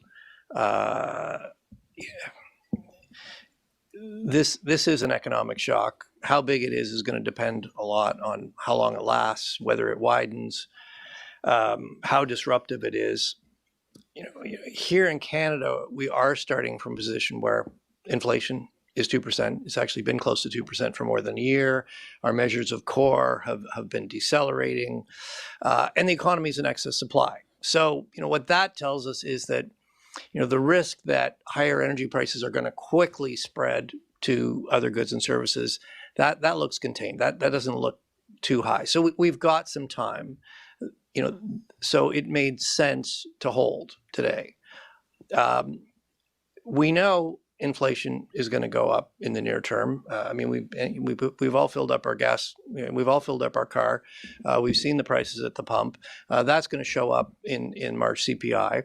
The issue for us is not really the immediate increase in inflation. We know that's going to happen. It's does that start to get generalized, start to spread, start to look more persistent? That's certainly what we're going to be looking for closely. The other thing, though, we're continuing to look at and assess is the impact of higher tariffs on the economy, the impact of trade uncertainty, the structural change that the Canadian economy is going through. Higher tariffs have weakened the Canadian economy. That will put some downward pressure on inflation. So, we've got to look at the whole situation. We've got to look at how the risks evolve, and we'll take it one meeting at a time. All right. That was the first little bit that I had for you on that. The second bit with regard to the forward guidance that he is providing is about here. There we go. Looking forward, I don't think I can say it any clearer. As those risks evolve, as the economy plays out, we're prepared to respond as needed. What does that mean? Well,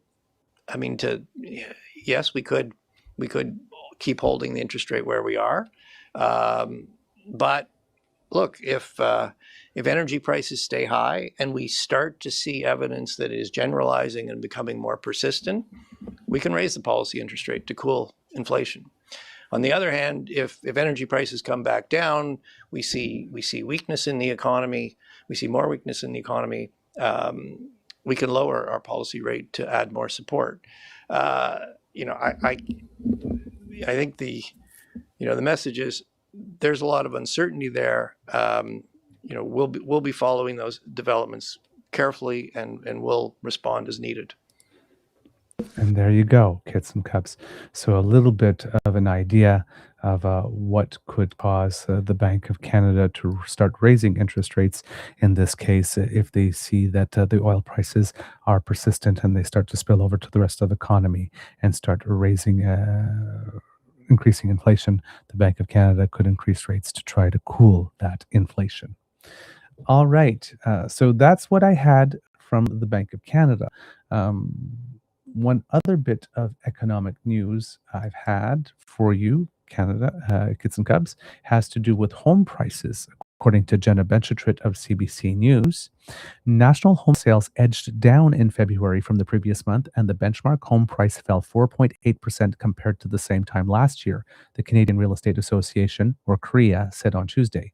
CREA chief economist Sean Cathcart said February's data showed a continuation of the quieter levels of activity seen in January, but he said the association expects pent-up demand to boil over during the spring season. New listings were down 3.9% in February compared to January, and the sales to new listing ratios also narrowed. CREA said price declines in British Columbia, Ontario, and Alberta offset gains made in other provinces. Again, food inflation decreased a little bit last month from the month previous, but one of the areas in which we have been seeing steadily decreases in inflation numbers has been the prices of houses and rental apartments. The MLS Home Price Index showed that the national benchmark home price was $661,100 last month, close to the prices seen in the spring of 2021.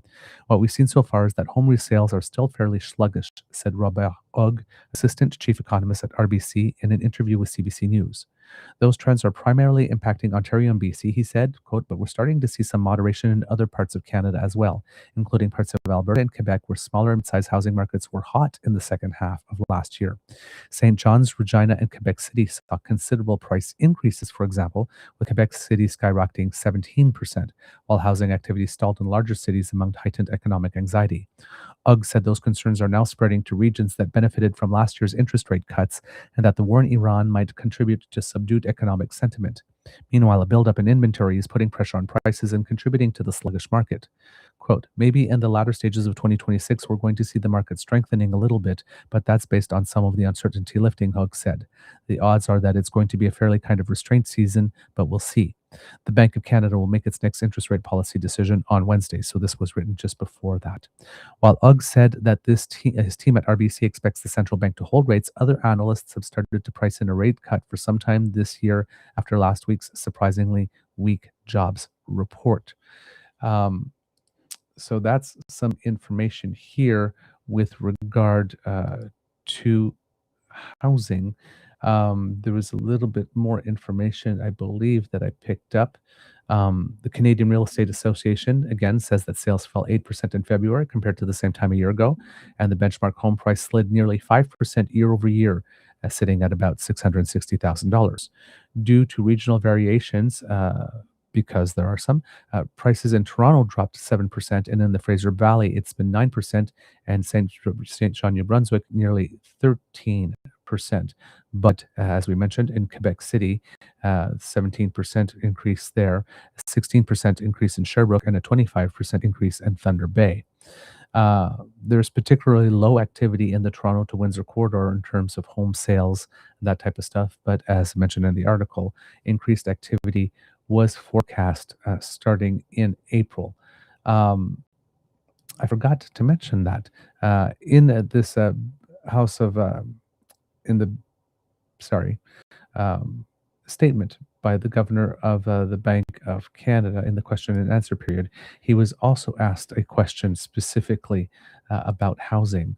And since I noted that timestamp, why don't I show it to you since I still have the feed up? Just make sure. Oops, nope. The thing, I put it to the right thing and it did not hold. So let me set that again. Let's just make sure I have the correct timestamp here. Yes, I do. And here it is. Good morning. With war and tariffs, housing weakness might seem less of an urgency. But this month was the first in 27 years that average home prices fell over a 5-year span. So how much does that worry you? And if average home prices dropped another 10% or so, do you have a sense for how much that could weigh on inflation? I mean, you're right, Rob. The housing market is looking weaker and weaker than we had incorporated into our January outlook, but so that's something we'll be looking at certainly when we prepare the April outlook. As you would know, I'm sure some of the more recent data coming out in early March looks like we might see a bit of a rebound, but it's probably too early to tell. So definitely we need to take another look at the housing market. What I would say about prices is, I think I said this at the last press conference, we need house prices to come down so that housing is more affordable. We've all been worried about how fast house prices went up in recent years, and now we're worried about how they're coming down. We do need them to settle down a bit for housing to get more affordable. There isn't really a path to affordability, particularly in some of our big centers, without house prices correcting a bit. So we will watch that. Housing is one of the things that feeds into our forecast and our deliberations on monetary policy. Okay, and we just have time to. So there we go, kids and cubs. That's what we had here with regard to that in this press availability. A couple of other stories I wanted to bring to you that has something to do either with money or some investments. The first one was about 6 days ago, and these are announcements that always make me happy because I like it when we invest in education and in research and in the knowledge economy and potentially the brain gain. According to the Canadian Press, Ottawa has committed $552 million in science funding, I think it was last Friday, for equipment, tools, and labs needed for academic research projects across the country. The federal government released a list of 92 research projects which have secured funding from the Canadian Foundation for Innovation. The money distributed through the Innovation Fund will be towards in life sciences, engineering, and other fields at universities and other higher educations across the country. Funding competitions through the program, held about every 2 years, are meant to give researchers the chance to acquire new lab equipment and other resources to drive their studies. This announcement covers the 2025 competition. One project granted funding would give the University of British Columbia researchers new tools related to quantum technology. Another project at Dalhousie University is getting federal funds for new underwater drones to monitor marine life. Research that has practical applications in conservation, fisheries management, and infrastructure development. McGill University received funding for 10 projects, University of British Columbia received funding for 14, and the Université de Montréal won support for 6. University of Saskatchewan researchers are getting a new poultry research facility, which comes as the industry marches towards a ban on conventional battery cages in 2036. The government said the research should help producers with the shift to different farming methods, such as free range. Industry Minister Mélanie Joly, who was responsible for the granting organization, was set to announce the funding at an event at the University of Sherbrooke, but had last-minute scheduling change. The 2025 federal budget earmarked $400 million over 7 years for the Canada Foundation for Innovation as part of an effort to help, quote, recruit exceptional international research to Canadian universities and support them with equipment necessary for their work. The foundation was at the same time listed for targeted reductions under a federal spending review. So that is some good news. Also, some interesting news, not as good news here, but this came out in early March. Maybe I cannot get this because it is behind a paywall, but hold on, I will take a look to see if I have access to it through other means. I believe I do. This is according. No, I do not. Okay. It's regarding funding for the CBC. It was funding that was described temporarily, and it has been discontinued. The interesting report here about that. According, there we go, maybe from the Hill Times. And this is, maybe not. Again, let me just check one more time here. I thought for sure I would be able to see it in CBC. But no, have not. All right, so let me take another look to see whether or not the CBC has it.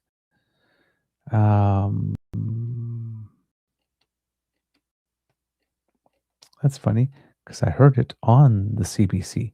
But yes, it would seem that CBC funding is going to be reduced by about $192 million in the upcoming fiscal year. Says bringing the public broadcaster's annual funding to roughly $1.38 billion. The change comes after a temporary funding boost provided in 25-26, which raised CBC's budget to about $1.57 billion, expires and will not be renewed. CBC's base parliamentary funding will return to levels closer to previous years after several one-time increases meant to support operations and digital transformation. Government funding for the broadcaster has fluctuated between about $1.2 billion and $1.4 billion annually over the past several years. The funding decision arrives as debates around CBC's future will intensify in Canada, with ongoing political discussion about public broadcasting media funding and the future of national news coverage. Now, this is interesting because I believe during the campaign, the Liberals pledged $150 million annually, an increase of funding to the CBC. Let's take a look at this. There was not an article, a news clip about it on CBC's The National during the election campaign about 11 months ago. That's just a couple of minutes long. So why not bring that to you today since we have it up and ready to go. Let's do that.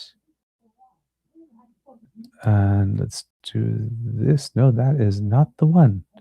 This is the one. Here we go. And there we go. And let's take the news bit here and show it to you. The campaign promise to give Canada's public broadcaster more money came with a jab at Mark Carney's biggest opponent and played to the bigger moment. Canada's identity and institutions are under attack by foreign interference. And instead of defending them, Pierre Poilievre is following President Trump's lead and taking aim at our institutions like CBC, Radio-Canada. Hey, elbows up. Elbows up. From enlisting celebrities to elbow up against Trump's trade war and threats on Canadian sovereignty, the Liberal leader is also framing the fight for CBC and Radio-Canada as a fight for Canada. Conservative leader Pierre Poilievre has campaigned on a promise to defund the CBC while maintaining its French language programming. Friday, he focused on what he calls the Liberals' excessive spending.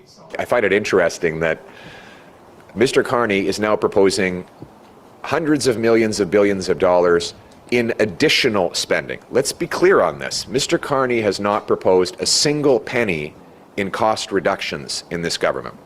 CBC received an estimated $1.38 billion in 2024 and 2025.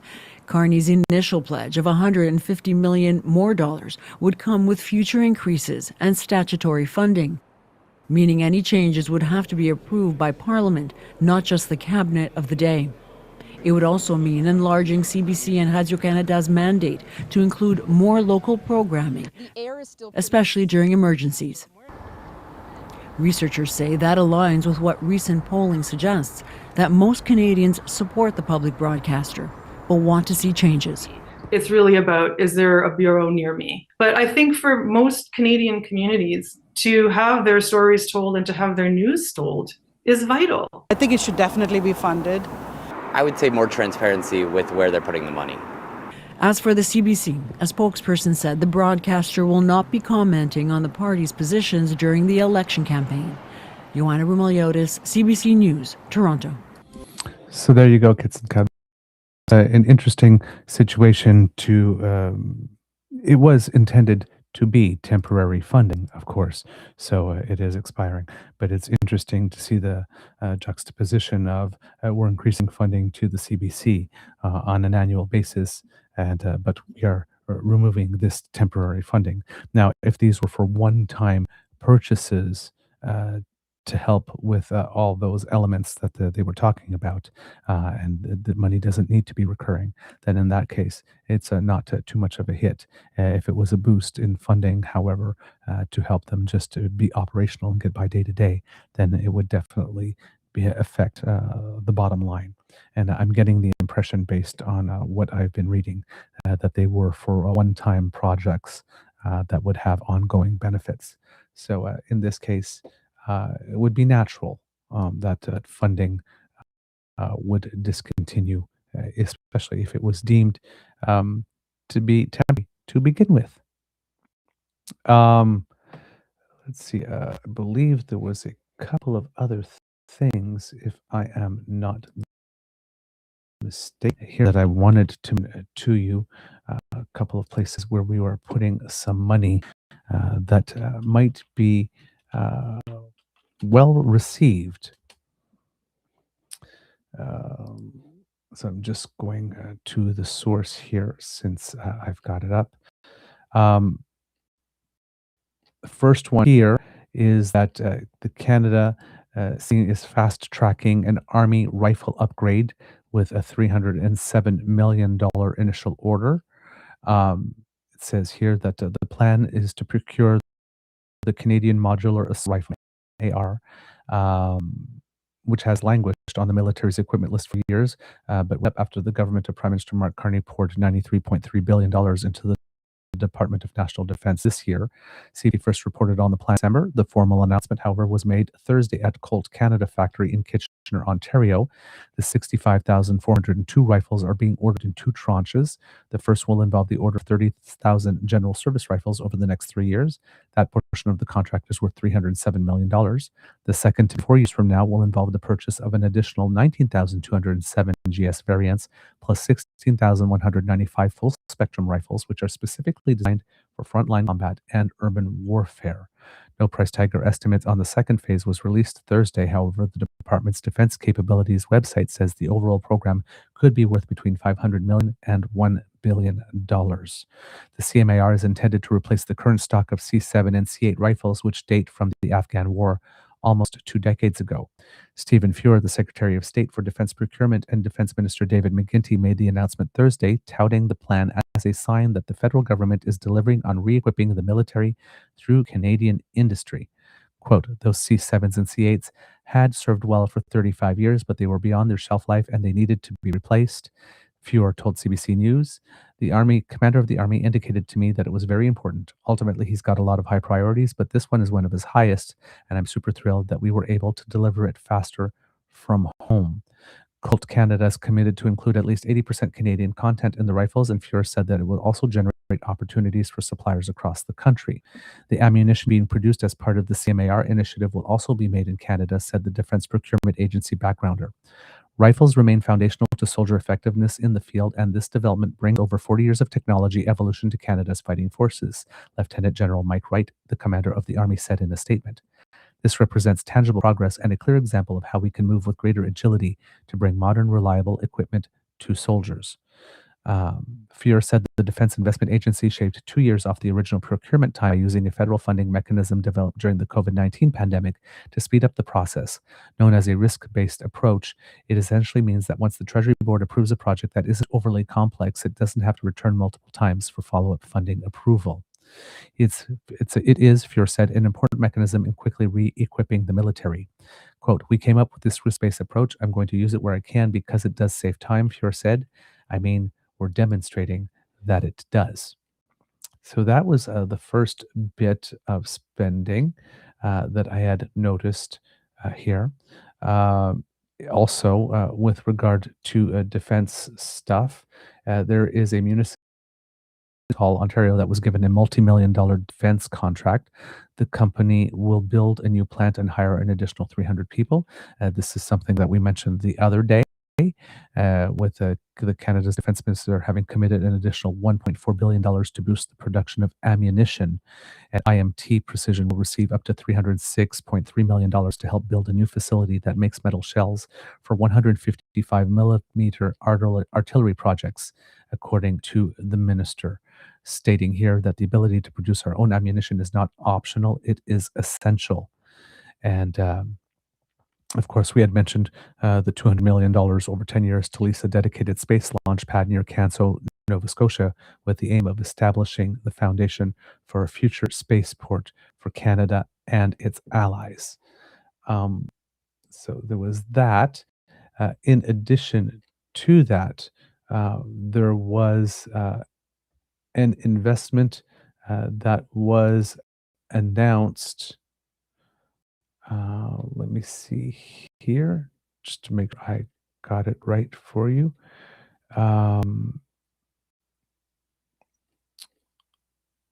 Oh darn, where did I put that? I think that it was health related, if I remember correctly. Having to do with reproductive health. We mentioned the $1 billion that had been committed to drone and airborne defense research also in a previous show. That was also an important announcement. And here's the one I was looking for. According to Cassandra Bellefeuille of CBC News, the federal government announced also over $5.4 million in funding for 5 projects by reproductive and sexual health organizations.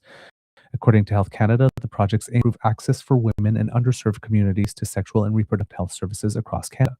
The funding will be provided through Health Canada's Sexual and Reproductive Health Fund, which supports, quote, community-based organizations that improve access to abortion and other sexual and reproductive health care for underserved communities. Health Minister Marjorie Michel made the announcement at a news conference in Montreal, alongside Parliamentary Secretary to the Minister of Women and Gender Equality, Marie-Gabrielle Ménard, Cultural Minister Marc Miller, and Stephen Guilbeault, the MP for Laurier-Sainte-Marie. And this was an announcement that was made around March 6th.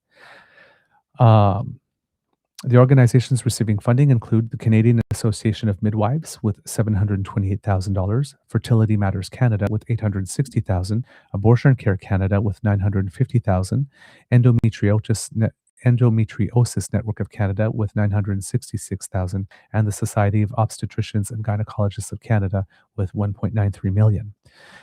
Michel said that factors such as geographical distance, stigmatization, language barriers, and lack of information prevent access to quality care. She added that an investment in women's healthcare is an investment in the success of Canada, saying this is a matter of equity and dignity. According to Health Canada, funding for the Canadian Association of Midwives will help develop resources for abortion and postpartum services, contraception, and gender-inclusive care for midwives.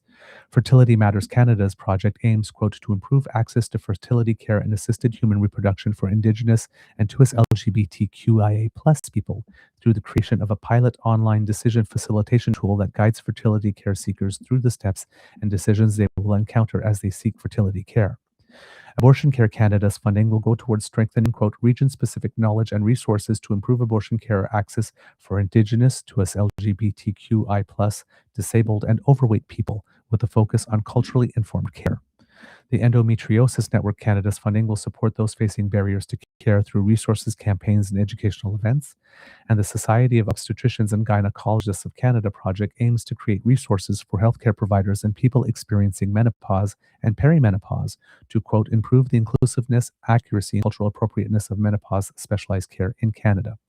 According to the news release, these projects all aim, quote, to address barriers that impact women's access to healthcare. The Sexual and Reproductive Healthcare Fund currently supports other organizations and projects uplifting women's access to reproductive healthcare and resources, including the National Abortion Federation Canada, the National Council of Indigenous Midwives, and the Centre for Sexuality. And that, I believe, Kits and Cubs, was all of the announcements related to funding that I had for you. And that would mean that we are at the end of our time together today and this week for the Daily Beaver Morning Show. We hope that you love listening to us because we love making this for you. Remember, sharing is caring and word of mouth is priceless. So please tell your peeps and poops all about us. We really appreciate it when you do, especially when you include a few words of yours as to why it is our content resonates with you. And we thank you so much for doing that. Kids and Cubs, if you would like to send other ways, one of the ways you could do that is by scanning this QR code that will bring you to our YouTube page if you're not there already. And if you are already, please could you click on our subscribe button, as well as the like and share buttons. Smash with our buttons. It makes us very happy when you do. And it helps us with the algorithm because it helps people find us. So thank you for all of your support. And if Kits and Cubs, you would like to support us financially because we do incur some costs to bring this show to you, we would be helpful. How helpful. We would be thankful and grateful for your support in that way. If you feel what we do has merit and you would like to encourage to do more, you scan this QR code, which will bring you to our coffee page, and you will find the Eager Beaver Lodge's Emergency Hydration Fund, where you can buy your favorite beaver a congratulatory or good job hot chocolate so that he can keep himself moist, because a moist beaver is a very happy beaver, as I will just demonstrate right now. Moistened, happy. See? It's almost instant. So if you'd like to fill my cup, I would be very grateful. So you can scan this QR code. It will bring you to our coffee page. That's coffee, ko-fi.com/eagerbeaver, all in one word. And there you can be set up to make a one-time donation or a recurring donation if you would like to do that. We definitely appreciate that. And coffee works via PayPal, and as a result, we receive 95 to 97% of your donation when you donate that way. We also have memberships and Super Chat via YouTube channel watching there. We get about 70% of your donation that way. And if you would like to, because this matters to you, buy Canadian, a direct transfer to our email address, truenortheagerbeaver@gmail.com, ensure that we get 100% of your donation, as your transaction is entirely Canadian, from one Canadian financial institution to another, which means that the CE Tech Bros in the United States, who like to regularly pay tribute to Donald Trump, don't get any of your money to do that with. So that's a bonus as well. Whichever way you choose to donate or contribute, we are very grateful.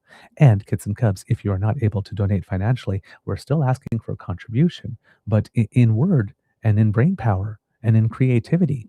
Use our email address, truenortheagerbeaver@gmail.com, to let us know what you think about the show, what you would like to see, some suggestions for guests. We are open to compliments and constructive critique, as long as it is indeed constructive. But please keep it coming. It's your show too, and we want to improve it for you. And we are always happy to hear from you.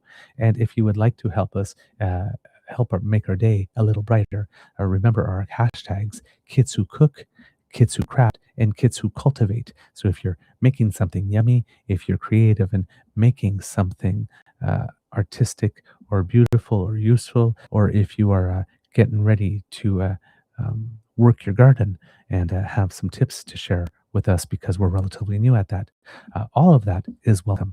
And finally, of course, if you have some good news, please send it to us, because we spend so much time doom scrolling that every now and then we need a pick-me-up. And when we know that good things are happening to the good people of the damn fam, well, that makes our day just a little brighter. So thank you for all you do to help us. Because democracy is something that you do, Kids and Cubs, remember that you have, let's see, there is the BC Conservative Party leadership race. I believe that is in March. No, in May. So please get ready to vote on that if you can. If you're in Quebec, there's the CAQ leadership race with the vote on April 12th. If there's still time to pick up a membership there, you might want to do that so that you are able to vote. On April 13th, of course, we are going to have the by-elections in Scarborough Southwest. We are going to have them also in University Rosedale and in Terrebonne. So please prepare to vote there. Tell all your friends, of course, encourage them to vote. Ask Elections Canada if they need some help at the polling stations. That's always a great opportunity. Remember, advanced voting is the 3rd to the 6th of April, but you can vote any time now at an Elections Canada office up until the 7th, I believe it is. And if you want to get your vote by mail, you also can do that. You have to make sure that you get your ballot by the 7th so it has time to get back. If you are an NDP member, there's the NDP federal leadership race as well, and that vote will take place on the 29th in Winnipeg if you're there in person. But voting has, or the ability to send in your ballots now is already in place. And remember, there again, too, if you are going to be voting by mail, make sure that you send your ballot early enough so that it gets there by the 29th so that it can be counted on that day. We have the public consultation for the high-speed rail. altotrain.ca is where you would go online to find that, and that continues till the 29th of March as well. And finally, Kits and Cubs, House of Commons petition E7148 that calls upon the House to require all federal party leaders to obtain and maintain top secret security clearance, the NSICOP level 1, the one that allows you to get into a skiff, not the one that Skippy once had when he was a cabinet minister. That one's not good enough, and it's not high enough, and he also doesn't have that one anymore anyway. And he got married since he last had it, so he has many reasons to be screened again. So everybody's doing it. Hey, even Danielle Smith, provincial premier, wants one, so there's no reason for Pierre not to have one unless he wants to signal to the entire world that would like to interfere in our elections or interfere with this party that he is indeed open for that and is not going to be someone who's going to check too hard to see if that's happening. So there's no reason for him not to have it, particularly since we are in a situation of war, and he should have the information so that he does not say things that are silly in public with the cameras rolling, because he should have that information. That petition is now at 41,116 signatures. The signatures that had stalled for a while seem to be starting to grow again as more and more people are sharing this as we are getting closer to the deadline of April 7th, I believe it is. Yes, it is. April 7th at 1:08 p.m., very precisely, Eastern Daylight Time. Signatures close. So if you can go and sign it yourself, and if you have already signed it yourself, please share it to your socials, tell all your friends about it. Let's get the signatures up. Let's see if we can get it to 50,000 or more before it is closed for signatures on April 7th. And that, Kits and Cubs, is all the democracy stuff I have for you at the moment. It could be a tough world out there. Oh, words of wisdom. Look at me wanting to leave without the words of wisdom. And because I was going to leave without the words of wisdom, of course, I don't have any ready for you. So, Kids and Cubs, if you have the opportunity over the course of the weekend, why not get in touch with your artistic self in a way, since we've talked about it? Why not support the community arts? Go take in a community theater play, or if you're in a university town and the students happen to be doing something, if there's an opera group or a music concert or something like that that they're putting on, go check them out. But do something to support your local artists over the course of the weekend if you have an opportunity. It's crunch time for everyone, and they're always the first to get the cuts. So they do need our help when we can. So go get a little culture over the course of the weekend. Those are my words of wisdom. And of course, watch the Women's World Curling Championships, of course. Yeah, that's all good. And for those of you who are a little more into summer sports, Kits and Cubs, there's also a huge athletics this weekend. I think the World Indoor Track and Field Championships, if I'm not mistaken. There will be 18 Canadians slated to compete Friday to Sunday in Poland. Headline shot putter is Sarah Mitten, who will try for her third consecutive indoor world title. And other Canadians to watch include sprinters Christopher Morales-Williams in the men's 400-meter, Audrey Leduc in the women's 60-meter. Morales-Williams, 21, clocked the fastest indoor 400-meter time in history while running for the University of Georgia in 2024, though it did not count as a world record due to a technicality involving the starting blocks. Leduc, 27, is the Canadian record holder in the outdoor 100 and 200-meter. At the Paris Olympics, Leduc and Morales-Williams were eliminated in the semifinals in each of their events. There are also international stars such as Olympic women's 100-meter champion Julien Alfred of St. Lucia and the Olympic men's 100 silver medalist Kishane Thompson of Jamaica, who will both be running in the 60 meters as well. You can watch the Indoor Worlds on CBC Gem and CBC Sports website starting for today at 5 a.m. It's already started. So there you go. There might be some patriotic duty here, some people to cheer for. All right, kids and cubs, that's all I got. So at the count of 3, may I please hear you say, Mr. Beaver, please cue the cock on the count of 1, 2, and 3. Let me hear you. Ooh, yeah, that is the good stuff. You said it nice and loud and clear. And therefore, kids and cubs, I shan't deny you a moment longer. Here's a little cock-a-doodle-doo just for you. You are listening to a True North Eager Beaver Media Incorporated podcast. The True North Eager Beaver podcasts are proudly brought to you by our founding sponsors, the Misfit Mysteries from Corvid Moon Publishing, your source for science fiction, fantasy, and cozy mysteries featuring a broad diversity of characters. CanadianTarot.com, their uniquely Canadian online eclectic tarot community, and the Peppermaster, hot pepper sauces made from farm-fresh ingredients to thrill your taste buds and expand your mind. We are grateful to the Crier Media Network for its support, Pete Jarvis for our artwork, and Paul Joseph Something for our opening and closing sequence music.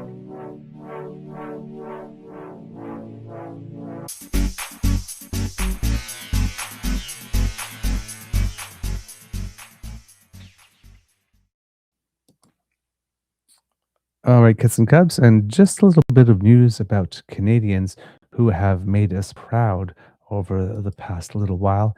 Once again, some focus on our tennis players, our kids and cubs.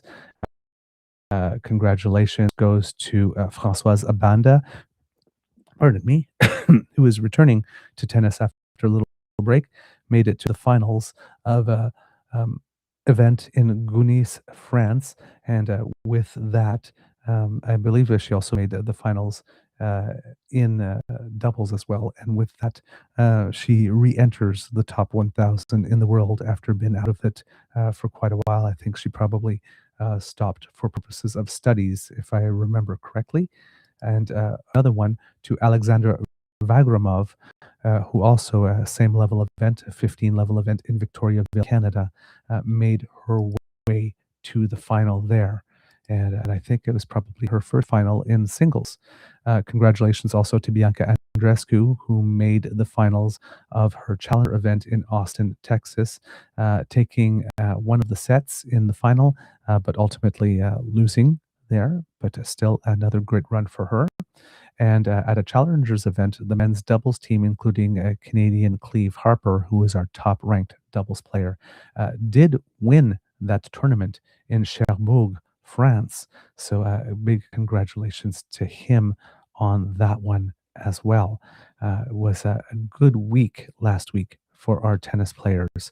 Alexandra Vagramov, who we talked about earlier, did win the doubles event in Victoriaville with her partner, which was good there as well. And Françoise Labanda did indeed win the doubles tournament. So two tennis players in two different tournaments that made the finals in both the singles and doubles, winning in doubles, but losing in singles. So that was some pretty good news there, kids and cubs. And of course, hopefully over the course of the weekend, I would, because I got 2 rehearsals, so I'm hoping I will be able to fit, but I would like to do another Canadians Who Do Us Proud episode, highlighting our Paralympians and our Olympians who in the second week of competition, we have not talked about enough yet, because I did for the first 9 days of the Olympics, but not the end of it.